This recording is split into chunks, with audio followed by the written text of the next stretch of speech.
Ang pagkakaibigan daw ay may tuturing na isang bulaklak sa hardin ng buhay.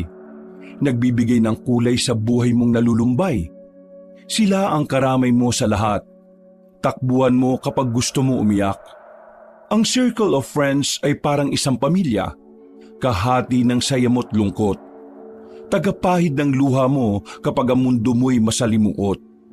Ngunit paano kung sa loob ng pagkakaibigan nyo'y may isang nag-aanyong bubuyog? Nabalak ang gawa ng masama ngunit humingi ng tawad. Patatawarin at pagkakatiwalaan mo pa rin ba? Pinagpalang araw ka, Banong, at sa lahat ng mga kabangers at mga kayanggaw. Ang aking kwentong ibabahagi ay hindi lang tungkol sa katatakutan. Ito'y tungkol din sa kung paano mo yakapin ang katotohanan na hindi lahat ng kaibigan ay kaibigan. At hindi lahat ng pagkakaibigan ay parang pantasya na puno ng bahaghari, glitters at nakaapak sa siyam na ulap. Minsan, ang pagkakaibigan ay siya ring magdadala sa iyo sa isang bangin na nababalot ng kadiliman. Hindi rin ito tungkol sa panghusga. Bagkus, ito ay tungkol rin sa pagbubukas ng puso, sa pagbibigay ng tanglaw sa makapal na hamog. Tawagin niyo na lang po akong Ellie. Kabanong, mga kabangers at mga kayanggaw, ito ang aking kwento.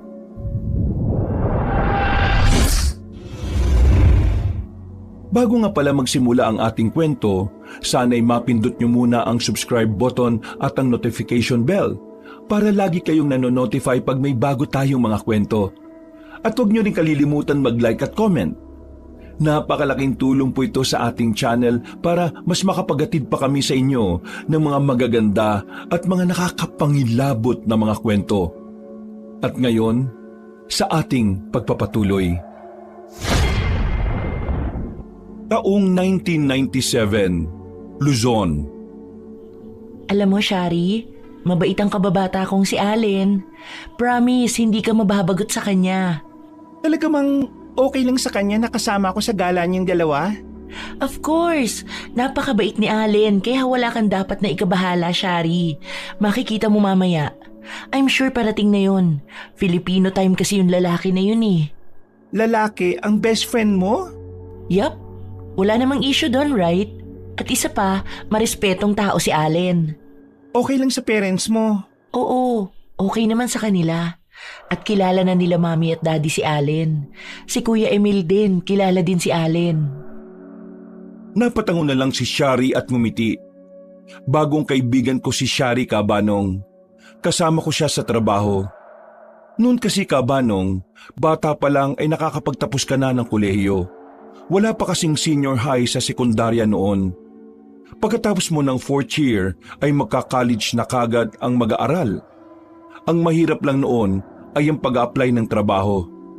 May standard kasi ang Pilipinas lalo na kapag sa malaking kumpanya ka magtatrabaho. Matagal na ba kayo magkaibigan ni Allen, Ellie?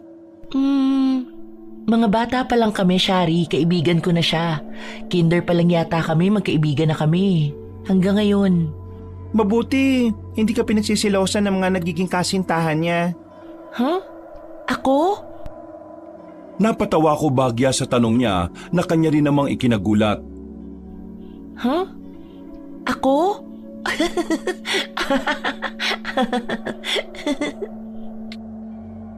Dalawa pa lang ang naging kasintahan ni Allen. At so far, mga kaibigan ko naman sila. At isa pa, kapag may kasintahan si Ellie, nagsiset ako ng boundary as friend. Kaya malaki ang tiwala nila sa iyo. Ngayon ba, Ellie, may kasintahan pa rin si Allen? Napatingin ako sa kanya, Kabanong. Masyado kasi siyang curious sa kaibigan ko. Panay kasi ang tanong niya, na lihim ko na lang ikinangiti. Inisip ko na lang na baka nais lang din niyang makilala si Allen. Sa ngayon parang wala. Kaka-break lang nila nakaraan ni Ami. Nahuli ata niya nag-cheat. I'm not sure.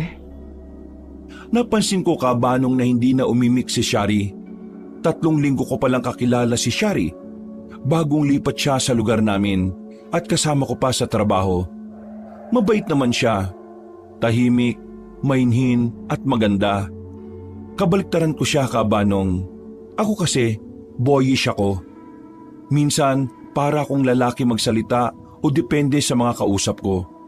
Kaya siguro, hindi ako pinagsiselosa ng mga naging nobya ni Allen dahil parang lalaki niya ako kung tratuhin. Napatingin ako sa labas nang may pumarahadang sasakyan. Napangiti pa ako nang makilala kung sino. Lumabas ako at sinalubong siya. Nag-apir pa kami na parang magkumpare. Bra, kahit kailan, Pinoy ka talaga. Pinoy naman talaga ako eh. Mukha lang akong dayuhan. Ang kapal mo. Halika na nga, may ipapakilala ako sa'yo. Maganda ba? Kahit kailan talaga. Halika na nga, ang bagal mo, kanina pa ako naiinip. Pumasok na kami sa bahay Kabanong. Sabado kasi noon, kaya wala kaming pasok. Si Allen naman ay day off din niya sa pinapasukan niya sa kumpanya lang din nila. Owner kasi ng isang kumpanya ang tatay niya sa panahong yon. Kaya typical rich boy ang atake ni Allen, pero napaka-humble na tao. Dali, Allen, kumain muna tayo bago umalis. By the way, Allen, my friend, siya pala si Shari, katrabaho at kapitbahay ko rin. Diyan lang ang bahay nila, 3 bahay mula rito. Shari, this is my best friend, Allen. Nagkamaya naman sila Kabanong at simpleng batian. Pakunway, ibinalik din ni Allen ang atensyon niya sa akin. Ngunit nang mapansin kong tila na out of place si Shari, ay tinawag ko siya. Uy, Shari, huwag ka mahihiya kay Allen ha. Ganyan lang talaga siya kapag bago sa paningin niya. Kunwari nahihiya. Tahimik at pakimikimi, pero makikita mo, ikaw lang mananawa sa kakulitan niya.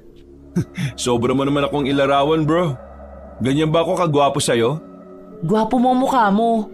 Ang gwapo si kuya dyan. Mahilig ka talaga sa mukhang tatay no? Kaya no boyfriend since birth ka eh. Ay ano naman? Nagtawa na naman kaming dalawa habang si Shari ay pangiti-ngiti lang.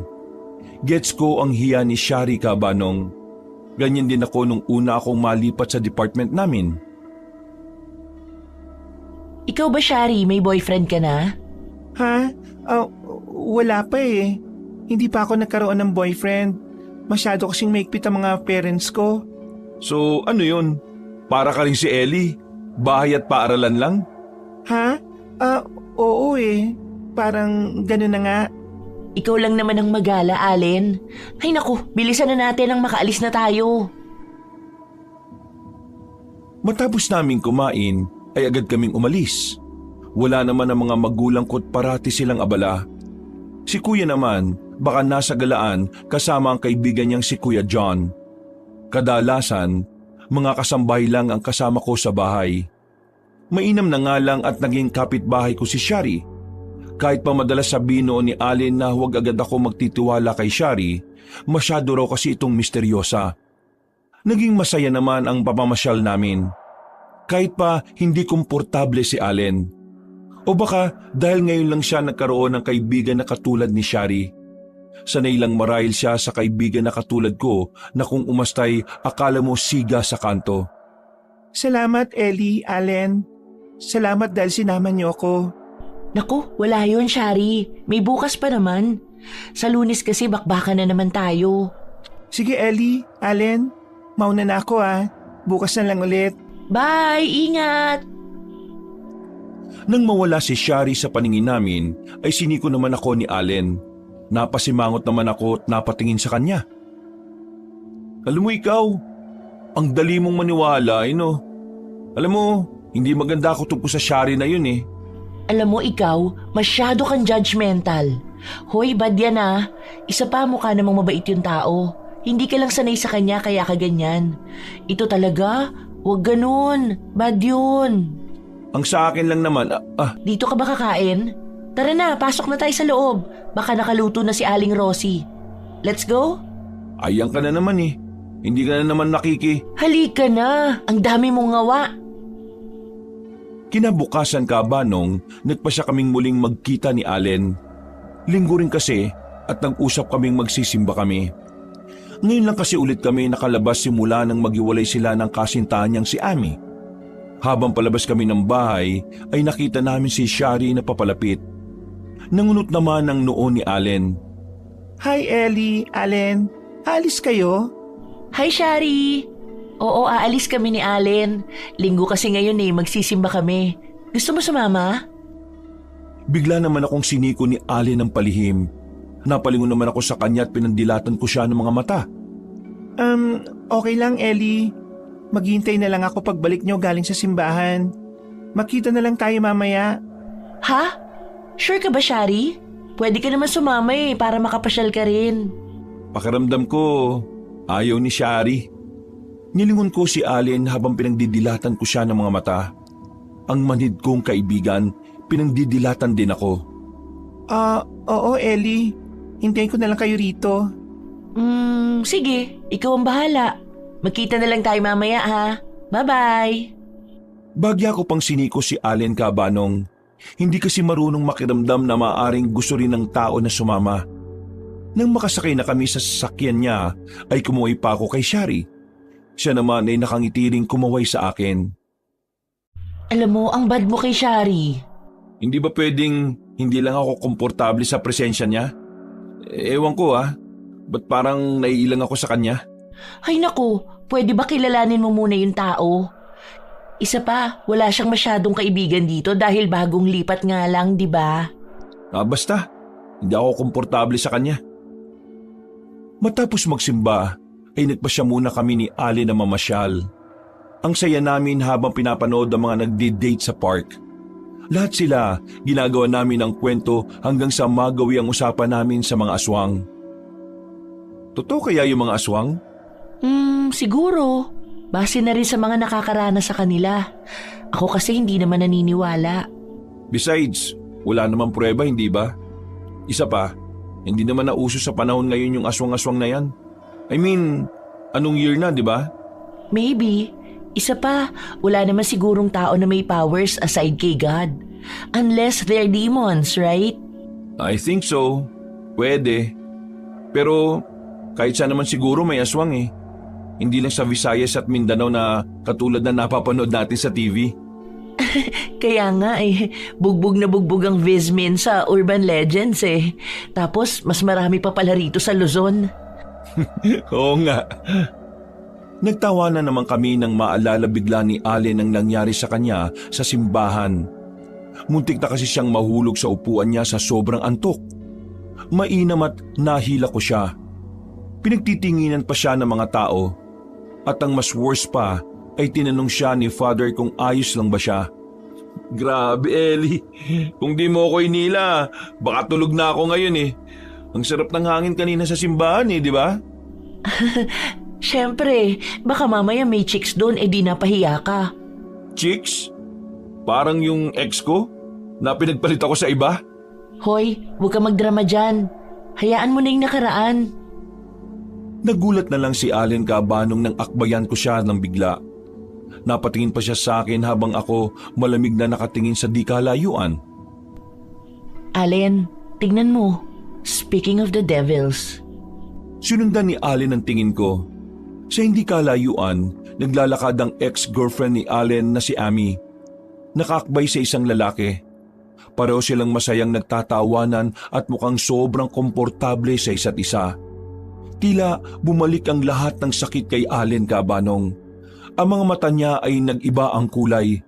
Naging malungkot at puno ng panghihinayang si relasyon nila na si Amy din ang naglagay ng lamat. Hinawakan ko sa balikat ang matalik kong kaibigan para pakalmahin siya. Allen, kalma lang Sabi niya focus muna siya sa karir niya. Sabi niya ako lang ang gusto niya. Pero ngayon, pinikit ni Allen ang kanyang mga mata Cabanong at pilit na pinipigilan ng luha. Mas lalong humigpit ang hawak ko sa balikat niya para pakalmahin siya. Mahal na mahal kasi niya si Amy Cabanong. Si Amy lang ang babaeng nilaanan niya ng panahon at katapatan. Si Amy din ang dahilan kung bakit medyo iwas ako nung sila pa. Respeto ko rin sa relasyon nilang dalawa. Nakita mo? Hinding-hindi ka niya inuna. Mas pinili niya ang... Pero bakit Ellie? Hindi ba ako sapat? Ginawa ko naman ang lahat, hindi ba? Every single thing na hiningi niya, binigay ko. Pero bakit ganyan kabilis siyang makahanap ng kapalit? Sa puntong yon, Hinarap ko siya kabanong na seryosong mukha ko. Allen, tumingin ka sa akin. Huwag mo nang tanungin kung bakit. Huwag mo nang tanungin kung sapat ka o hindi. Sapat ka. Sobra pa nga eh. Ang problema, hindi niya nakita yun. At hindi mo kailangan magpakababa sa paningin niya para lang maging sapat sa iba. Gets mo ba? Medyo natigilan ako nang makita ko nang nag-uunahan na ang mga luha niya. Napatingin pa ako sa paligid dahil baka mamaya ako pa ang mapagbintangang nagpaiyak sa kanya. Ang sakit, Ellie. Ang sakit pa rin. Akala ko okay na ako eh. Akala ko wala na. Pero bakit?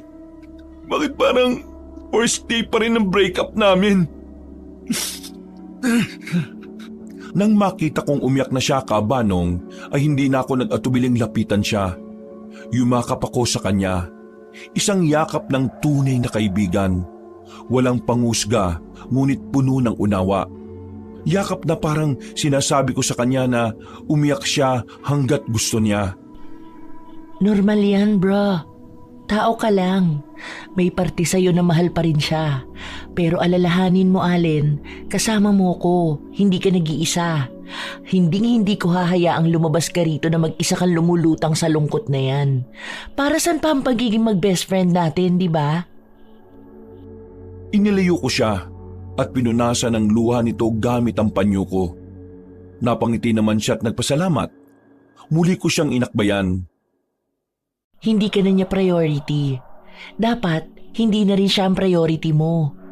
Bumangon ka. May dalawang paa ka. Ilakad natin yan palayo sa nakaraan na yan. Hirap naman kung dalawang kamay mo ang ilakad natin, di ba? Napatawa siya sa sinabi ko kabanong at tinampal pa ako bagya sa braso na ikinatawa ko na rin. Oh, di ba natawa ka? Tumingin si Allen sa akin kabanong. Ang mukha ko'y puno ng pag-aalala at pagmamahal bilang kaibigan. Ang suporta ko ang nagpabigat sa sakit na nararamdaman niya. Ngunit nagbigay din ng lakas. Huminga siya ng malalim. Tumingin sa direksyon ni Ami at sa kasama nito. Hindi na galit ang nakikita ko kabanong sa mga mata niya, kundi payapa na. Sige, tara na bro. Baka inihintay na tayo ni Shari. Uy, naalala si Shari. Baliw. Kung si Shari, di ikaw na lang. Ha, funny. Malakuya dyan ang type ko, no? Yak! Hilig mo talaga sa kaedad ng tatay mo eh, no? Sobra. Kuya lang. Makatatay ka naman. Inakbayan ako ni Allen at naglakad na kami papalayo sa park. Sa huling sulyap, nakita ni Allen na masaya si Ami. Ngunit sa pagkakataong yon, hindi na yun nagdulot ng sakit sa kanya. Ang tanging nararamdaman niya kabanong ay ang init at lakas na nanggagaling sa tunay na pag-ibig. Ang pag-ibig ng isang matalik na kaibigan. At tanda ko na palagi siyang alalayan sa lahat ng oras. Pag-uwi namin sa bahay ay naabutan pa namin si Shari na kausap si Kuya John at Kuya Emil. Napalingon naman sila sa akin nang tawagan ako ni Kuya Emil. Si Shari naman ay nakangiti nang makita kami. Maayos siyang nakaupo na parabang si Maria Clara. Kulang na lang ay pamaypay. Nakasuot siya ng bestida na parang bestida ng mga tita mo sa kapanahunan nila. Ako kasi kabanong dahil ko pa pumorma si Kuya.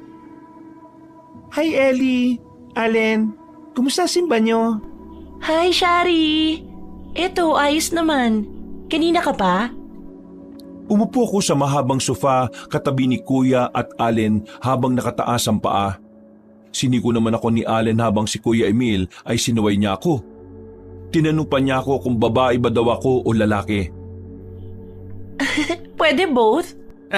Hindi ka pa rin nagbabago, Ellie. Makulit ka pa rin.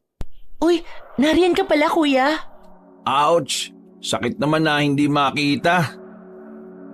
Nagtawanan na lamang kami hanggang sa nagkayayaan kaming manood ng movie sa garden. May projector kasi si Daddy sa garden para sa family bonding namin. Hindi namin alam kung bakit aswang ang napili naming panoorin. Ang naalala ko noon ay aswang movie siya na pinalabas sa taong 1992. Maganda palabas na to. Baka mamaya may matatakotin sa inyo ha. Baka ikaw. Nagsimula na kaming manood, Kabanong. Ako kasi hindi talaga ako matatakotin. Lalo na sa mga palabas. Naisip ko kasing hindi naman totoo yun at mga artista lamang sila at umaarte lang. Nang magsimula na kaming manood, napapansin kong tila ba hindi komportable si Shari. Panay ang hagod niya sa braso niya. Nagulat pa siya nang hawakan ko siya sa braso. Natatakot ka ba kay Shari? Ha? Medyo eh. Movie lang naman yan. Paano kung totoo sila? Hindi ka pa rin ba natatakot, Ellie? Nangunot ang noo kong nakatingin sa kanya, Kabanong. Maging ang mga kasama ko ay napatingin din sa kanya. Napatingin naman siya sa kanila at agad na tumawa ng bagya. Si Allen naman seryoso lang na nakatingin sa kanya. Kung halimbawa totoo sila. Natapos namin ang palabas na ang iingay ng mga kasama ko. Nagtatawanan pa kami habang nakaupo pa rin sa garden ni Daddy. Nag-open si Allen na aswang din ang napag-usapan namin kanina. Hanggang sa makita namin ang aswang na ex-GF niya na ikinatawan naman namin. Aswang ang girlfriend mo? Kailan mo nalaman at anong lahi? Nagkatawanan na naman kami sa naging reaksyon ni Shari na parabang paniwalang paniwala siya na totoong aswang si Ami. Aswang lang ang tawag niya kasi ng aswang ng iba. I mean, pinagpalit siya sa iba. Pero totoo daw ang aswang eh. Sa province marami daw ganyan. Aswangs are just folklore. Scary stories for children. Urban legends rather. Tama si Jan. Kuya Jan. Nagtawa na naman kami ni Kuya Emil at Allen. Kasalukuyan nang nakaiga si Kuya John at si Emil. Si Shari nakaupo sa beanbag. Si Allen at ako ay magkatabi at nakailata sa artificial Bermuda grass ni Daddy. Sige, tawa lang kayo. Pero seryoso ha. Sabi ng lolo at mama ko, sa Kapis, hindi daw biro ang aswang. Iba raw ang klase ng takot na dala nila. Hindi yun pang movie lang. Kuya Jan, 1997 na. Kung meron talagang aswang, hindi ba dapat may live footage na tayo niyan? May mga video recorder na tayo. May camera katulad sa mga nagbabalita, di ba? Sa probinsya namin marami din ng aswang. Mama ko madalas makakita ng aswang eh. At talagang nakakatakot daw. Lalo na ang tunog nila. Huwag naman kayong ganyan. Alam nyo, kahapon habang naglalakad ako, may narinig akong parang hissing sound malapit sa trash bin. Baka aswang na nag-aabang ng take-out na tira-tira? Kunwaring takot ako, Kabanong. Nasinundan ko naman ng tawa na ikinatawa rin ni Allen. Aswang na poverty-stricken, Ellie? Baka pusa lang yun na nanginginain ng buto ng manok. Pero seryoso what if nag-i-exist sila? Like yung napag-usapan natin kanina, di ba? Pero nag-a-adapt na. Hindi na rin sila nagpapalit ng anyo sa puno. Nasa ang source naman yan? Baka imbento lang yan, Allen. Eto, seryosong tanong Paano kung ang aswang ngayon, nakakasalamuhan na natin? Yung nakakasama mo na sila sa trabaho, nakakakwentuhan mo. Di naman kaya nagsisimba na. Kakaiba, di ba? Ang lolo ko talaga nakakita. Sabi niya, ang pinaka nakakatakot daw sa aswang ay yung tunog. Alam nyo, yung tik-tik. Yung tunog daw, kapag malapit, parang malayo. Tik-tik ng tik-tik na parang galing sa kabilang kalsada. Pero kapag malayo, yung pala yung malakas. Parang nasa bubong mo na. Para manloko ng biktima. That's just the Doppler effect, Kuya John. It's physics. Or maybe it's just a cat. Cat na gumagawa ng scary sounds. Like sa movie, may pa-sound sila. Paano kung yung kapitbahay natin ang tahimik? Yung hindi natin nakikitang lumalabas pero laging may amoy na parang pinritong laman? Lutuan lang yan ng longganisa, gago. Kuya Emil, ang lutong magmura. Pero sige, last na. Kung totoo man sila, ang pinakadelikado sa modernong panahon ay hindi sila nagtatago sa probinsya. Nandito sila, sa city. mas madaling magtago ng krimen, hindi ba? Sino maghihinala sa taxi driver o sa DJ? Biglang may lumagabog sa kusina, Kabanong. Parang nahulog ang isang plato. Napahawak pa ako sa braso ni Allen na ikinatawa niya. Ano yun? Wala tayong pusa, Kuya Emil! Natawa kami, Kabanong, nang sabihin ni Kuya Emil na tiktik daw yun na akala namin ay malayo na. Pero ang totoo, katatapos lang daw kumuha ng take-out sa kusina. Nasa ganun kaming tagpo nang bigla na namang sumeryoso si Kuya John na parabang may balak pa siyang dugtungan ng kwento niya. At hindi nga ako nagkamali. Pero, seryoso guys hindi ko talaga makalimutan yung kwento ni Mama. Nung bata pa raw siya sa probinsya, alam na alam daw nila kung may aswang sa lugar. Huwag mo namang ibalik yan, John. Kagagaling lang natin sa movie marathon Pag uwi ko mamaya, sino kasabay ko maglakad? Hatid mo ba ako, Super Ellie? Huwag kang OA, Allen. Yung pinanood natin, gawa-gawa lang yun. Pangsine. Pero kung totoo man, astig yun. Imagine, lumilipad ka tapos hati ang katawan. Solid. Isa pa, hello, hindi ka maglalakad. May sasakyan ka. Pero nakakatakot talaga, Super Ellie. Natawa naman si Kuya Emil sa inaasta ni Allen. Naisip ko, Kabanong, may doppelganger ata si Allen. Kanina, game na nakipagkwentuhan. Tapos ngayon may patakot-takot na.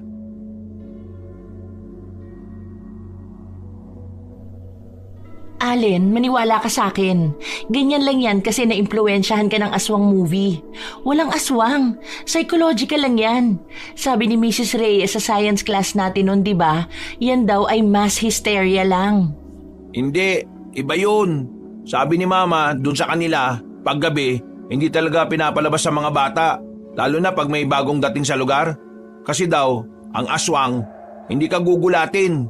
Tatawagin ka nila. Parang may kumakanta. Parang si Aling Puring, yung laging nakaputi at hindi mo makitang lumabas ng tanghali. Siguro, gabi lang siya umaalis para magbenta ng kakanin niya. Baka bait yun, tapos dadakmain ka. Allen, baka masama lang talaga ang kutis ni Aling Puring sa araw. O baka naman night shift siya. Huwag kang paranoid. Pero paano yung sa tabloid na balita?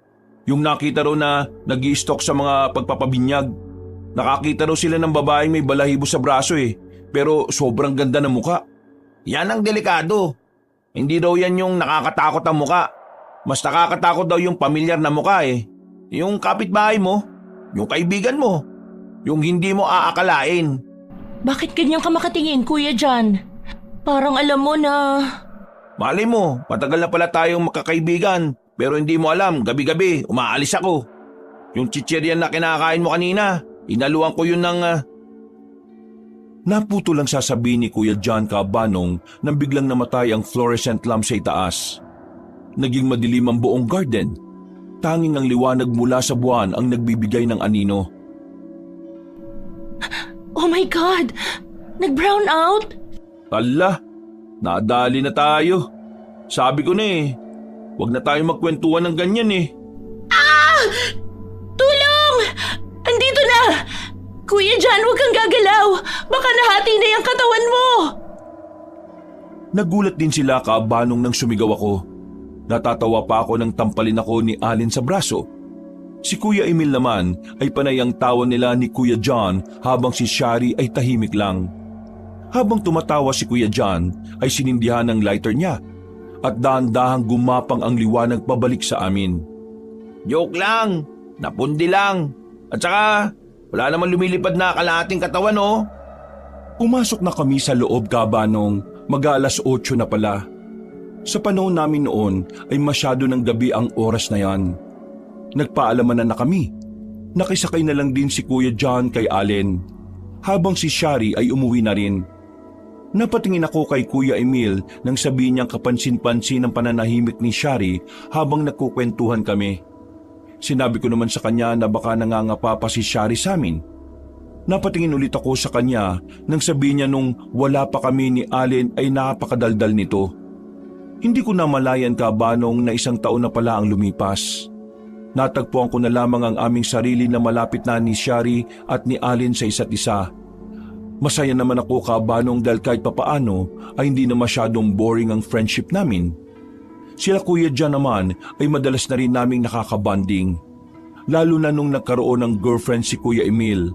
Naging busy ito kay Karen na sa panong ito ay Karen din ang ugali. Ganyan siguro talaga kabanong ang papel ng kaibigan. At parang baliwala na kapag masaya na naman ang kaibigan mo. Tapos ikaw pa ang mag-a-adjust if ever na magkaroon ng kasintahan ng kaibigan mo, lalo na kapag opposite sex kayo sa loob ng friendship. Nasa bahay kami kabanong, kami ni Kuya John. Hinihintay kasi namin si Allen. Napag-usapan kasi naming magbabakasyon sa lugar nila Shari sa Nueva Ecija. Habang naghihintay kami sa dalawa, ay naisipan naming magkwentuhan na lang muna ni Kuya John habang nagkakape. Ang tagal naman ng dalawang yun. Hindi na mapag-iwalay. Mabuti nga gumaan na loob niya kay Shari eh. Ang weird, no? Matanda tayo, mas dumadami ang friends natin. Mas nagiging busy sa work. Pero ang totoo, ilang tao na lang talaga ang sure mong tatawagan mo pag may real life crisis. Ibig mong sabihin, kuya, quality over quantity? Kasi, true yan. Naisip ko lang, ang dami nating kilala, pero yung mga tunay na kaibigan, sila yung mga low maintenance. Low maintenance? Paano mo na-define yun? Yung tipong hindi mo kailangan mag-message araw-araw, hindi mo kailangan tumawag araw-araw, pero pag nagkita kayo, wala pa ring awkwardness. Parang kahapon lang kayo nag-uusap. Yun ang astig, di ba? Walang pressure. Oo nga. Hindi na tayo squad goals na laging sabay-sabay tulad nung nakaraang taon. Ngayon, mas support system na tayo eh. Alam mong kahit mag-beep ka ng 3 AM na pre, kailangan ko ng tulong. Hindi ka muna tatanungin kung anong problema eh. Darating na lang kaagad. Exactly. Saka yung hindi ka i-judge sa mga bad decisions mo. Alam mo na, yung mga career shift na bigla o yung mga nakakabaliw na decision sa love life. Hindi ka nila i-guide lang pero sasabihan ka talaga ng, huy, mali na yan, magtigil ka na. Yung may tapang na pagsabihan ka. Parang ikaw kay Allen, di ba? Napangiti na lang ako sa sinabi ni Kuya John kabanong. Totoo naman kasing ganun ako kay Allen. Although, minsan, madalas niya akong makalimutan kapag may bago siyang magugustuhan. Pero as a friend, support lang ako. Salamat sa inyo. Kasi minsan, nakakalula ang mundo eh. Lalo na sa panahon ngayon na ang bilis ng lahat. Nagmumulto na rin minsan yung ibang friendship eh. Bigla na lang nawawala dahil sa busy. Parang si kuya, di ba? Mauunawaan mo rin sila, Ellie, kapag ikaw na ang makakaroon ng love life. Baka nga, pero mas nakakatakot pa sa aswang nga mabigo sa love, kuya. But anyways, kaya siguro tayo, blessed pa rin. Sige, cheers sa mga pagkakaibigang high impact kahit low maintenance. Sa mga taong hindi na kailangang i-explain pa ang sarili mo. Cheers! Sa mga taong alam na ang kwento mo kahit hindi mo pa sinisimulan. Nagtawanan kami ni Kuya John. Malayo ang gap ng edad namin kabanong pero parang pinagtagpo kami sa iisang box. Dahil siguro may same situation kami at mindset pagdating sa salitang friendship. Nasa ganun kaming tagpo nang makita namin si Allen at Shari na masayang naglalakad habang magkahawak ng kamay. Sa totoo lang kabanong, may bahagi sa puso ko ang nasasaktan. Hindi ko alam kung bakit. Ayan na naman sila oh. Ang mga Twin Towers. Pero noon ayaw niya kay Shari.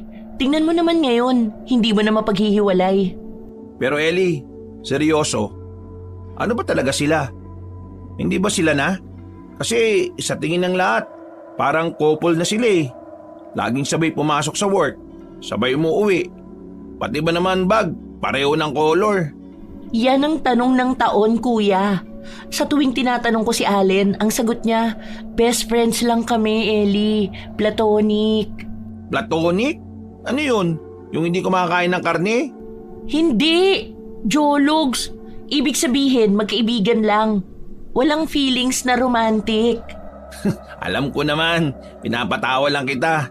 Malungkot ka eh. Sus, walang ganun ah. Pero kuya, tinitingnan mo ba sila kung paano sila magtinginan? Yung parang alam nila ang iniisip ng isa't isa kahit hindi na sila nag-uusap? Yun nga. Minsan, parang mas best friend pa niya si Shari kaysa sa'yo eh. Ikaw yung kasama niyang gumala at chibog, pero si Shari yung kasama niyang mag-deep talk sa park. Ayos ba sa'yo yun? Medyo weird lang, honestly. Kasi tayo, simple lang ang pagkakaibigan natin, di ba? Kasi si kuya naman talaga best friend mo. Yung tipong simpleng kwentuhan, kape, chika tungkol sa chicks mo. Sa kanila, may life goals at pangarap na pinag-uusapan. Parang soulmate na hindi pa lang nagde-date. Ang hirap intindi ng mga guy-girl o girl-guy na best friend eh. Sa panahon to, bira yun. Ako, salamat na lang at meron tayong straightforward na brosis code. Walang komplikasyon. Pero alam mo kuya, astig din yung ganong klaseng connection. Yung hindi mo na kailangan magpanggap. Parang siya lang yung nakakaintindi ng totoong Allen at si Allen lang din ang nakakaintindi ng totoong Shari. O sige na, pero tandaan mo kahit maging love life pa ni Allen si Shari, tayo pa rin ang solid. Walang girlfriend at boyfriend ang pwedeng humadlang sa brosis code natin. Right? Ay, tara na, gutom na ako. Baka may pagkain probinsya sa loob. Natatawa naman si Kuya John Cabanong at tinapik ako sa balikat. Tumayo siya, dala ang tasa niya at naunang pumasok sa loob. Ako naman, niningon ko ang naglalampungan kong mga kaibigan. Hoy, tama na yan. Bilisan niyo't kakain na nang makaalis na tayo. Gagabihin na tayo oh. Nariyan na bro! Natatawa nilang takbo. Napangiti na lang ako sa kanila. At iniisip na ayos lang din naman kung maging sila. At mabait naman si Shari Cabanong. At pinagkakatiwalaan ko naman siya kay Allen at sa pagkakaibigan namin. Lulan kami ng sasakyan ni Allen Cabanong papuntang Nueva Ecija. Ito ang unang labas ko sa Maynila. At masasabi ko talaga na nakakakaba rin. Inaya namin si Kuya Emil pero sabi niya ayaw pumayag ng girlfriend niyang mukhang paa ng sigbin. Ewan ko ba? Ginayuma ata ang kapatid ko. Bala ko na ngang ipagamot sa albularyo kaya nagdala ko ng pinaghubaran niya. Inabutan kami sa daan ng dilim, Cabanong. Ang worst pa, mukhang hindi uso ang streetlight sa lugar na yon. Nasiraan pa kami sa gitna ng daan, dahilan para huminto kami dahil aayusin nila Kuya John at Allen ang sasakyan. Habang kami ni Shari ay nasa loob lang. Isang isolated at pitch black na daan. Malapit sa border ng Bulacan at Nueva Ecija kami nasiraan, Cabanong. Ang tanging ilaw ay nanggagaling sa hazard light ng lumang sasakyan ni Allen na Toyota Corolla. Malamig at tahimik ang gabi. Ang tanging maririnig ay ang huni ng kuliglig at ang malakas na paghinga namin na magkakaibigan. Wala, patay talaga. Mukhang overheated na. Tapos shorted pa yata. Naknanto ko naman Sabi na sana kinuha na lang natin yung Lancer ni Tito eh. 9:30 na. Kuya John, gaano kalayo na tayo sa bayan?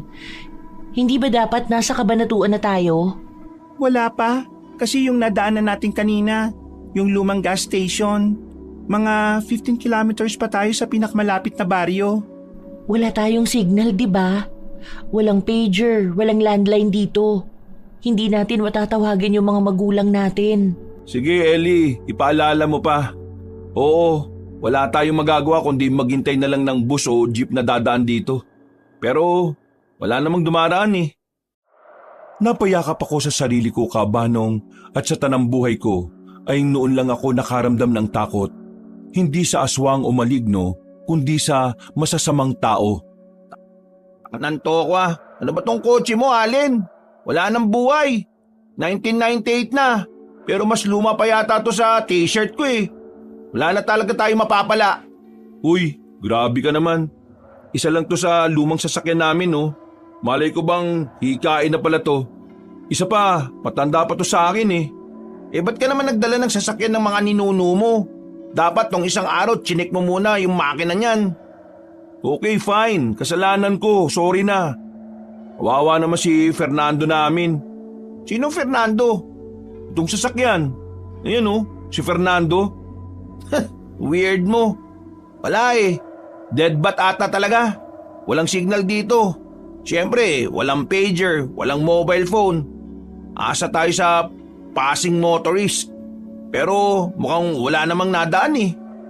Shari, sabi ko sa'yo, wag na tayong umalis ng gabi. Alam mo naman ang chismis dito sa probinsya nyo. Ito yung mga lugar na maraming engkanto o elemento eh. Napatingin naman ako kay Allen Cabanong na nasa bintana para lambingin si Shari. Mukhang ngayon lang ako na-oeyan sa kanya. Kinilabutan ako. Mas nakakakilabot pa sa engkanto o elementong sinasabi niya. Huwag kang OA, Allen. Hindi yan maligno. Pero, okay, seryoso. Kung titingnan nyo yung gilid ng kalsada, yung malaking puno ng balete na yan, ibig sabihin, nasa boundary na tayo ng Gapan. Kilala ang lugar na to. Kilala sa ano, Shari? Sa road repair? Kilala yan sa pagiging isolated. At seryoso, please, taga dito ako. Kaya manahimik kayo at magpakita ng galang. Huwag kayong mag-ingay. Baka may masagasaan tayong hindi nakikita. Ayoko na. Mas lalo mo lang kami tinatakot eh. Hindi ka na skeptic, Shari ha. True believer ka na ha. Lalong nangunot ang noo ko sa inasal ni Allen Cabanong. Mukhang sinasapian. Kalalaking tao nagpapababy kay Shari. Napiling na lang ako't napa-roll eye. Nakakakilabot siya sa ka-OA-an. Oh, sige na. Hindi aswang yan. Baka yung mechanic lang ni Shari na naghahanap ng kape. Kuya John, anong plano? Kailangan ko maglakad. Hindi tayo pwede maghintay dito. Masyadong delikado. Mga 15 minutes na lakad, baka maabutan ko yung highway. Shari, alam mo to? Samahan mo ko. Hindi eh, masyadong madilim. Huwag na huwag ka maglalakad mag-isa sa gabi dito. Sabi ng lola ko, yung mga taong naglalakad mag-isa sa ganitong oras madalas hindi na nakakabalik. Natahimik kami, Cabanong. Walang may gustong magsalita. Nasa ganun kaming katahimikan nang biglang may tumunog na parang pagaspas na malapit sa bubong ng kotse, na parang may lumanding na malaking ibon. Napatingin si John sa bubong at napahawak sa pinto. Ano yun? Hindi yun ibon ah. Masyadong malaki. Sabi ko ni, ito na yung tik-tik, malapit na. Hindi, manahimik kayo. Bato lang yan na tumalsik o paniki. Kuya John, huwag kang lalabas. Hihintayin nating may dumaang sasakyan. Huwag tayong magbibigay ng galang sa kung sino man ang nasa labas. Tahimik kaming nagmasid, Cabanong, habang si Shari ay tahimik lang na nakamasid. Alam ko na sanay na siya sa lugar na to, ngunit ngayon ko lang siya nakitang ganun kakampante. Hindi ko alam, Cabanong, kung ano ang mararamdaman ko nung gabing yon. Hindi ako matatakoting tao pero aaminin kong natakot ako. Ilak niyo ang mga pinto. Hindi natin alam kung sinong nasa labas o kung anong klaseng nilalang yan. Saad ni Kuya John. Siya na ang nasa driver's seat, habang kami ni Allen ang nasa likod. Si Shari naman ay tahimik lang na nakatingin sa labas. Napatingin ako kay Allen na panay ang yakap sa braso ko. Kaya pumasok agad sa isip ko na baka magselo si Shari, kaya siniko ko siya. Ano bang kalalaki mong tao, matatakotin ka? Nakakakilabot kasi bro eh. Kaloka, umayos ka nga. Suntukin na talaga kita eh. Shari, gusto mo bali tayo? Naaalibadbaran ako sa isang to eh. Mainit na nga, panay pasiksik sa akin. Kalma ka lang kasi, Allen. Huwag lang tayong lalabas. Paano? Paano kung maihi tayo? Problema ba yun? E di maihi ka sa labas. Lumipas ang oras, Cabanong. Dinalaw na kami ng antok. Hindi ko nga namalayan kung anong oras na. Si Kuya John nakatulog na rin, habang si Allen ay naghihilik. Hindi ko alam kung tulog na si Shari, habang ako tuluyan ng nilamon ng antok. Hindi ko alam, Cabanong, kung gaano nakalalim ang tulog namin nang magising ako bigla sa isang tunog na nakakatakot. Pagtingin ko sa mga kasama ko ay tulog na tulog pa rin sila. Ako lang yata ang nakarinig at nagising. Muling tumunog ang hindi pamilyar sa akin. Pinakinggan kong mabuti at nanlaki ang aking mga mata. Ang tunog ay tunog ng tik-tik. Napalingon ako sa likod, ngunit kadiliman lang ang namayani sa paligid. Hoy, Kuya John.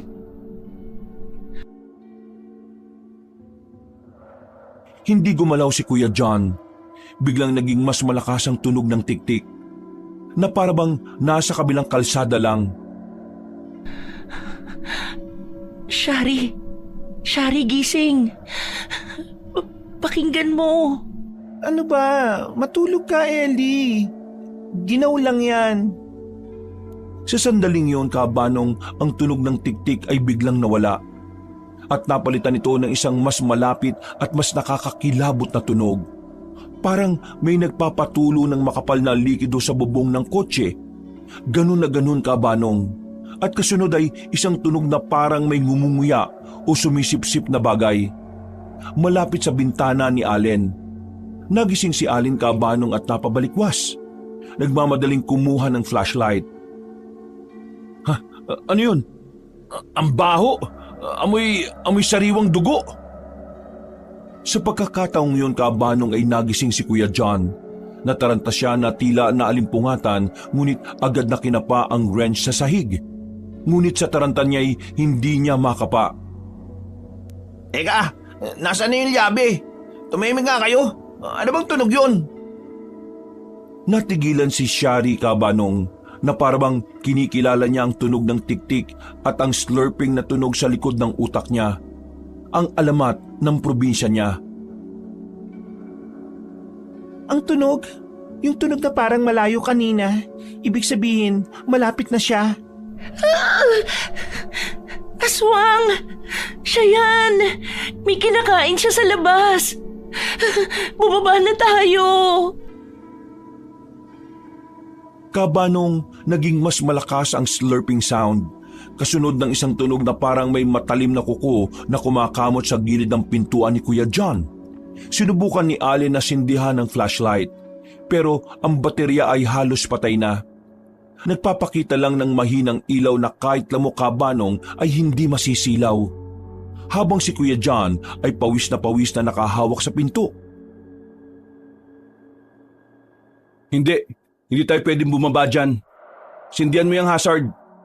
Taranta naman pinindot ni Kuya John ang hazard switch ng paulit-ulit. Ngunit dahil sa patay na baterya, hindi na rin ito umilaw. Wala nang baterya. Wala na tayong ilaw.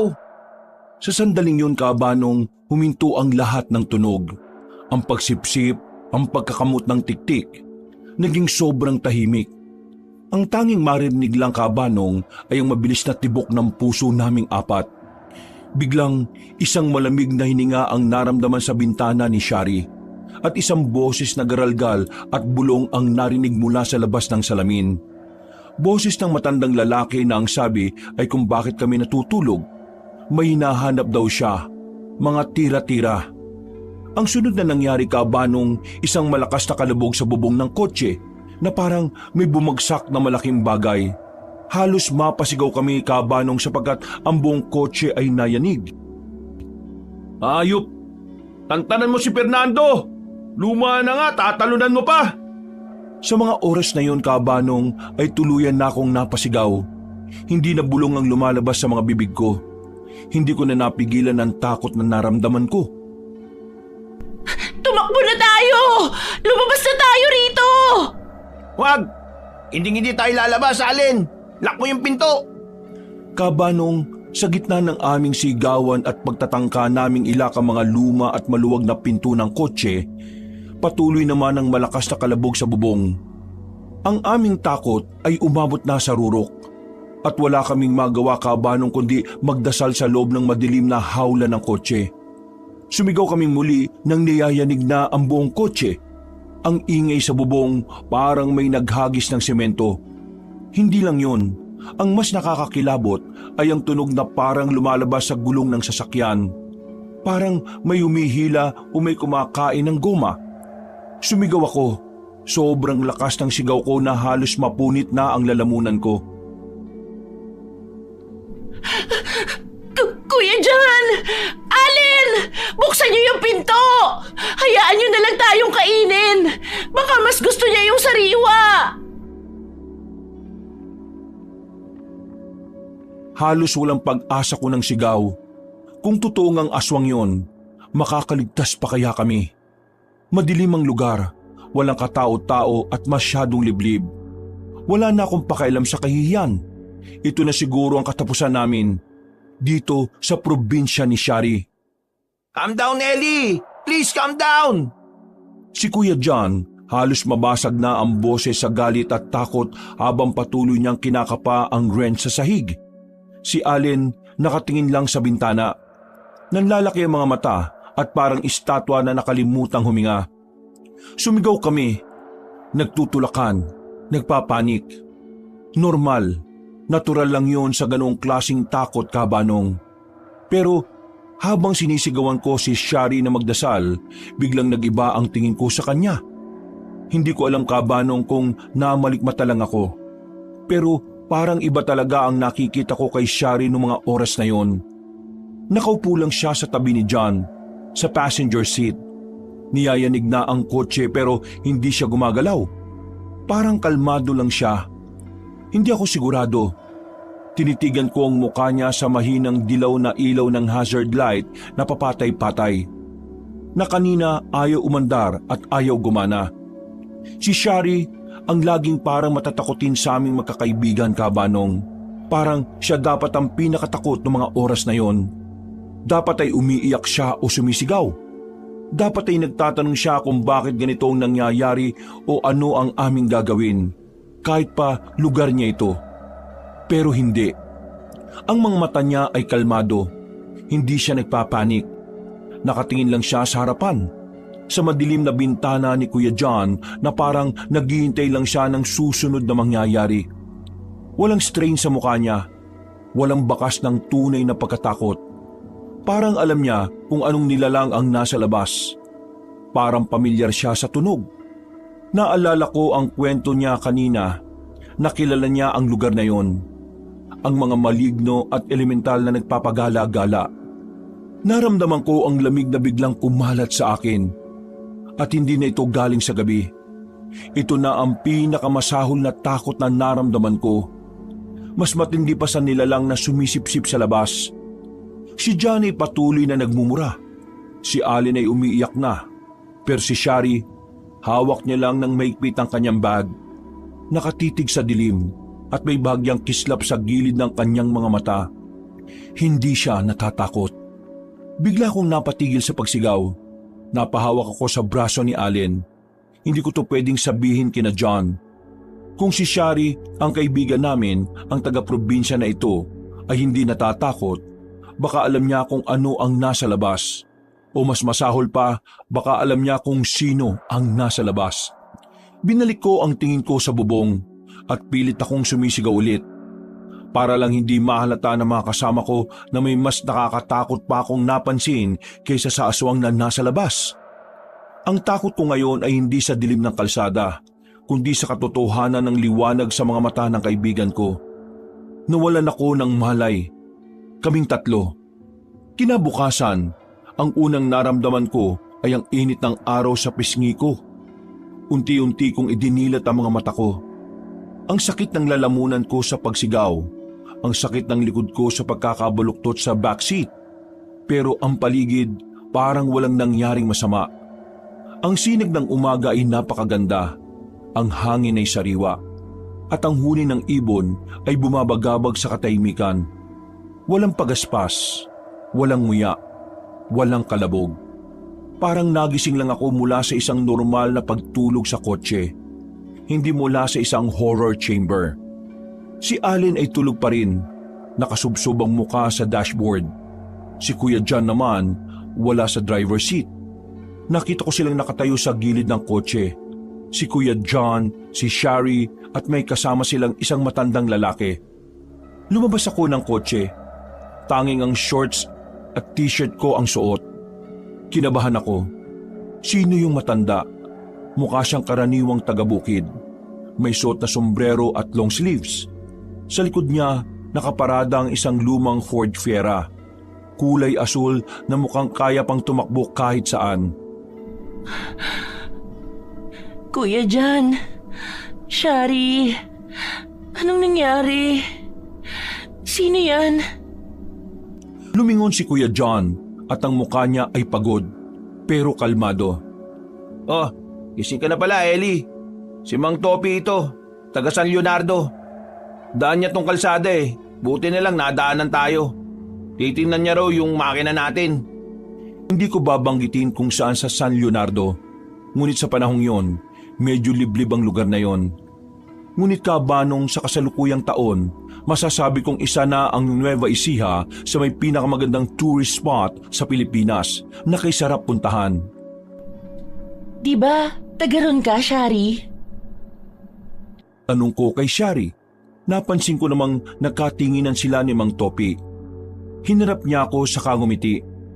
May kalayuan pa yung sa amin sa kanila, Ellie. At mukhang ngayon ko lang din nakita dito si Mang Topi. Napatungo lang ako, kabanong, at hindi kumbinsido. Di ko nalang pinahalata. Lumapit ako sa kotse at agad kong ininspeksyon ang bubong. Ang bintana, ang pintuan. Walang bakas ng gasgas. Walang kuko. Walang dugo. Walang bakas ng kalsada na parang hinukay. Kung may bumagsak sa bubong, dapat may yupi. Pero wala. Parang perfect ang kotse. Pero yung kagabi, yung kalabog, yung tunog, yung boses sa bintana ni Shari. Alam mo, Ellie, yan din ang una kong tiningnan paggising ko eh. At maging ako nagulat. Naisip ko, baka sa sobrang pagod natin, baka sabay-sabay tayong napanaginipan yun. Ang tindi ng stress natin. Hindi ako naniniwala, kabanong. Hindi yun panaginip. Naramdaman ko ang takot sa dibdib ko. Narinig ko ang sigaw ni Allen. Nakita ko ang static sa radyo. Nilingon ko si Shari. Nakatingin siya habang nakikipag-usap kay Manong Topi. Na parang walang nangyari. Parang nag-uusap lang sila tungkol sa presyo ng bigas. Dahil hindi ako naniniwala, kabanong, at malakas talaga ang kutob ko na may nangyari kagabi, ay lumapit ako kay Shari. Diretso kong hinarap si Shari habang pilit na pinapakalma ang boses. Shari, seryoso. Yung kagabi, yung sinabi ng boses sa labas, yung nilalang na humihinga sa bintana mo. Tumigil si Shari sa pakikipag-usap kay Manong Topi. Tumingin siya sa akin, kabanong, at ang mga mata niya ay kalmado, malinaw, at walang bakas ang nakakatakot na gabi. Yun ba, Ellie? Ikaw talaga? Sobrang mapraning ka. Sabi ko na sa'yo eh, yun ay dahil lang sa sobrang pagod. Siguro, dahil sa dami ng kwentong aswang na napag-usapan natin sa Manila pa lang, napanaginipan na lang natin yun ng sabay-sabay. Nakangiti siyang hinarap ni Mang Topi, kabanong. Di ba, Manong? Ang probinsya namin tahimik lang, walang gulo. Ang mga tikbalang at aswang nasa Maynila na nagtatago. Kinilabutan ako, kabanong. Ang paraan ng pagtawa niya, ang paraan ng pagpapaliwanag niya. Ang ganda ng umaga ay nagiging nakakakilabot na background sa acting niya. Tinanggap ni John ang paliwanag ni Shari habang si Allen ay tulog pa rin. Pero ako, hindi. Tinitigan ko ang mga mata ni Shari. Ang takot na nararamdaman ko sa nilalang kagabi ay wala na. Napalitan na yon ng personal at malalim na takot. Ang takot na baka ang tunay na halimaw ay kasama ko lang sa biyaheng ito. At ngayon ay nagpapanggap na lang na kaibigan ko. Kaibigan namin. Pagkatapos ng mahabang chika at tawaran ni John kay Manong Topi, napagdesisyon na nilang ipahila na lang ang sasakyan ni Allen papunta sa pinakamalapit na talyer sa bayan ng San Leonardo. Kailangan daw yon ng malalimang check-up. Hindi ko na rin ininspeksyon ulit ang kotse, kabanong. Alam ko na ang nakita ko. Walang bakas. At dahil walang bakas, ibig sabihin hindi lang panaginip ang kagabi. May nagtatago. At alam ko na kung sino, kabanong. O sige, Ellie, sakay na. Pasasabay tayo kay Manong Topi papunta sa bahay nila. Aayusin na lang to ni Manong bukas. Hindi pa ba tayo uuwi sa bahay nila, Shari? Baka sa susunod na araw, pag naayos na yung sasakyan. Madali lang naman. At sakto, bista sa lugar nila Mang Topi. Tumango ako. Naglakad ako papunta sa fiera ni Manong Topi. Isang lumang modelong kulay asul na ang amoy ay pinaghalong diesel, tuyong lupa at luma. Hindi yung kasing komportable ng sasakyan namin. Pero ngayon, parang ito na ang pinakaligtas na lugar sa mundo, Kabanong. Naupo ko sa likod, sa tabi ni Allen na parang zombie pa rin. Ayoko sanang tumabi kay Shari kaso no choice ako, Kabanong. Habang umaandar ang Fiera, maingay ang makina, pero mas gusto ko yun. Mas gusto ko ang tunog ng makina kaysa sa pagaspas ng pakpak kagabi. Tinitigan ko si Shari sa salamin.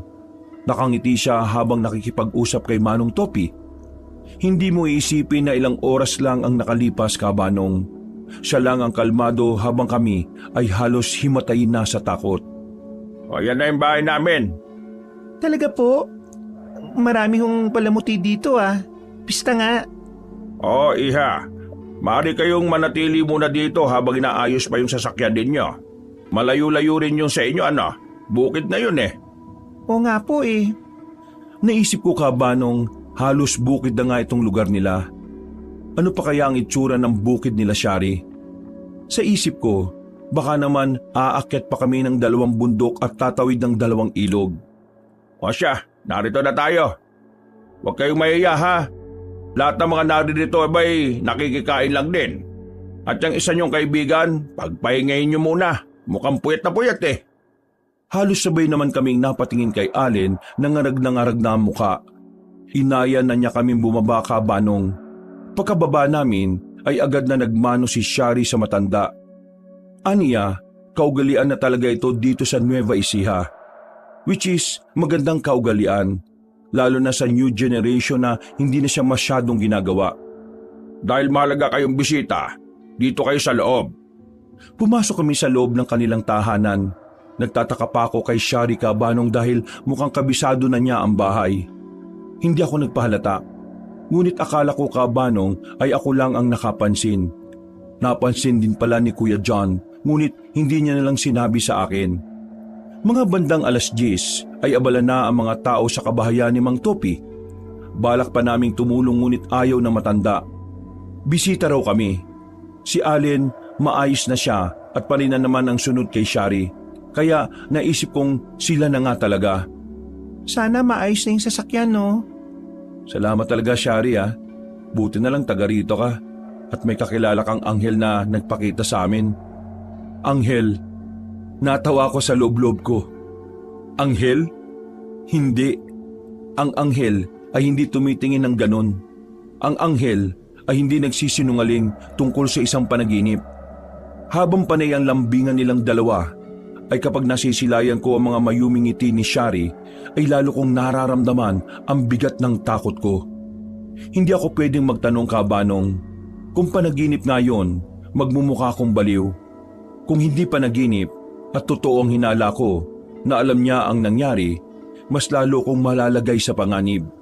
Kaming 3. Halos pabulong kong kinakausap ang aking sarili, Kabanong, habang tinitingnan ko si Shari. Hindi ko sasabihin. Hindi ko siya kukumprontahin. Kailangan ko lang siyang bantayan. Yun ang tumatakbo sa isip ko, Kabanong. Nasa home court na kami ni Shari. Dito, ang kanyang logic ay hindi na lamang pagiging bright. Ito na ang survival. At kailangan kong malaman, Kabanong, kung bakit wala siyang bakas ng takot at bakit niya kailangang burahin ang nangyari kagabi. Ang bahay nila Shari ang susunod naming hintuan pagkatapos dito.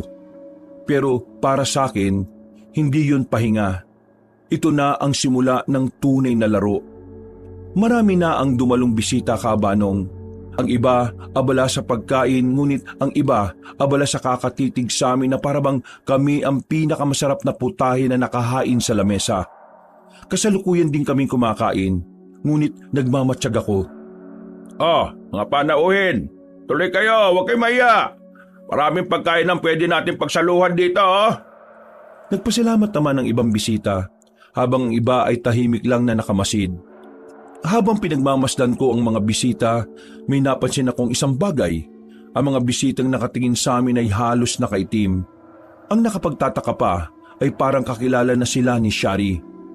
Nang mapalingon ako kay Kuya John, ay seryoso rin siyang nakatitig kay Shari na parang kakilala na ng mga nakaitim.